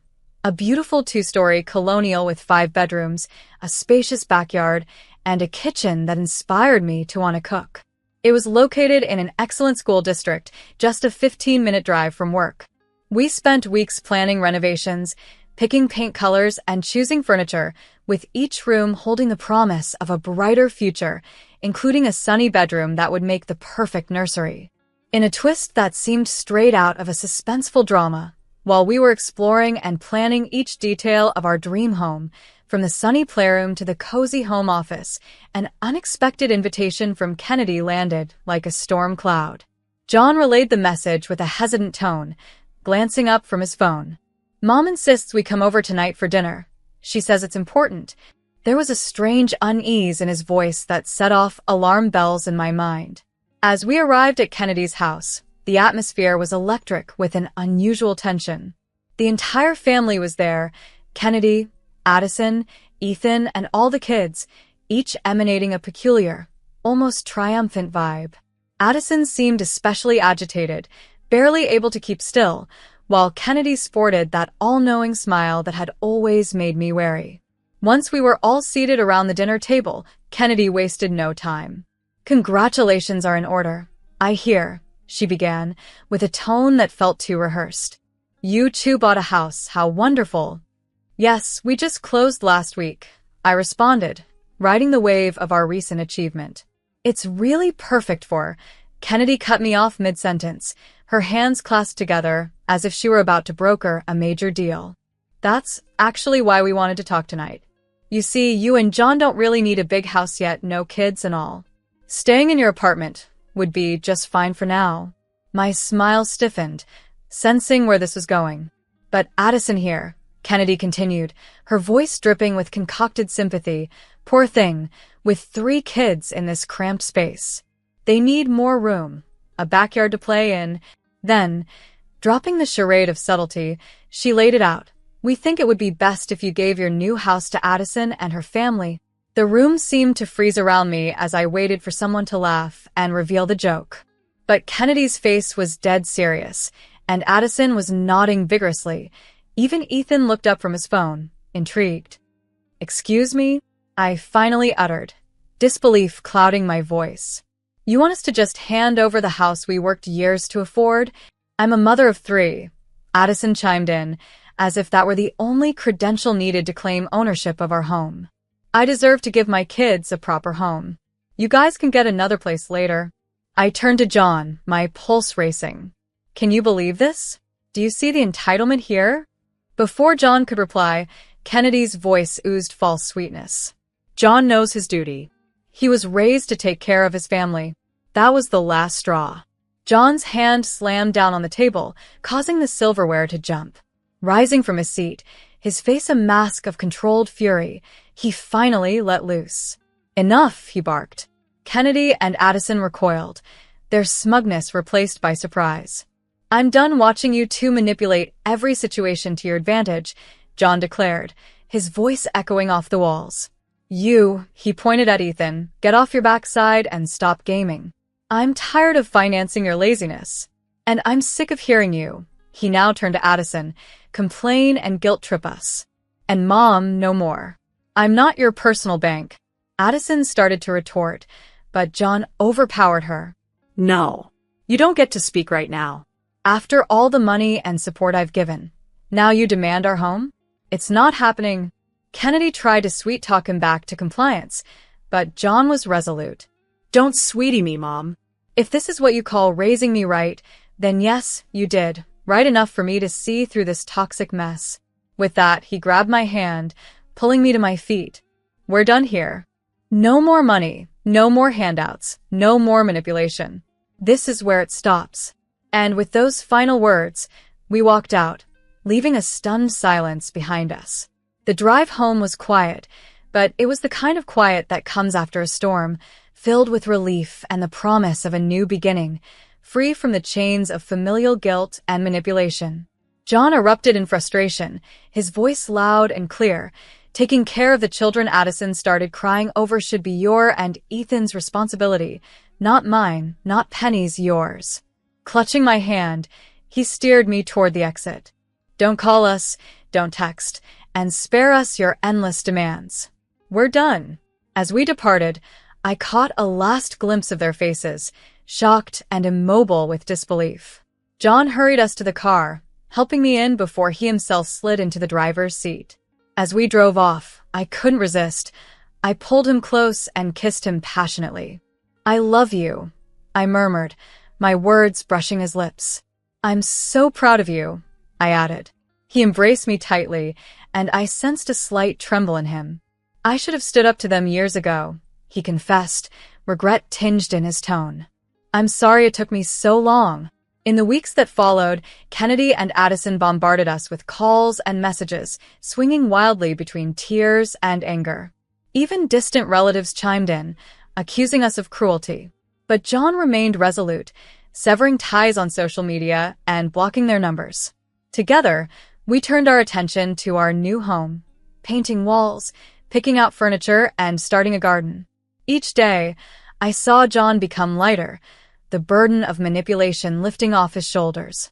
One quiet morning, as we sat in our bright kitchen sipping coffee and discussing plans to transform a bedroom into a nursery, John reached for my hand.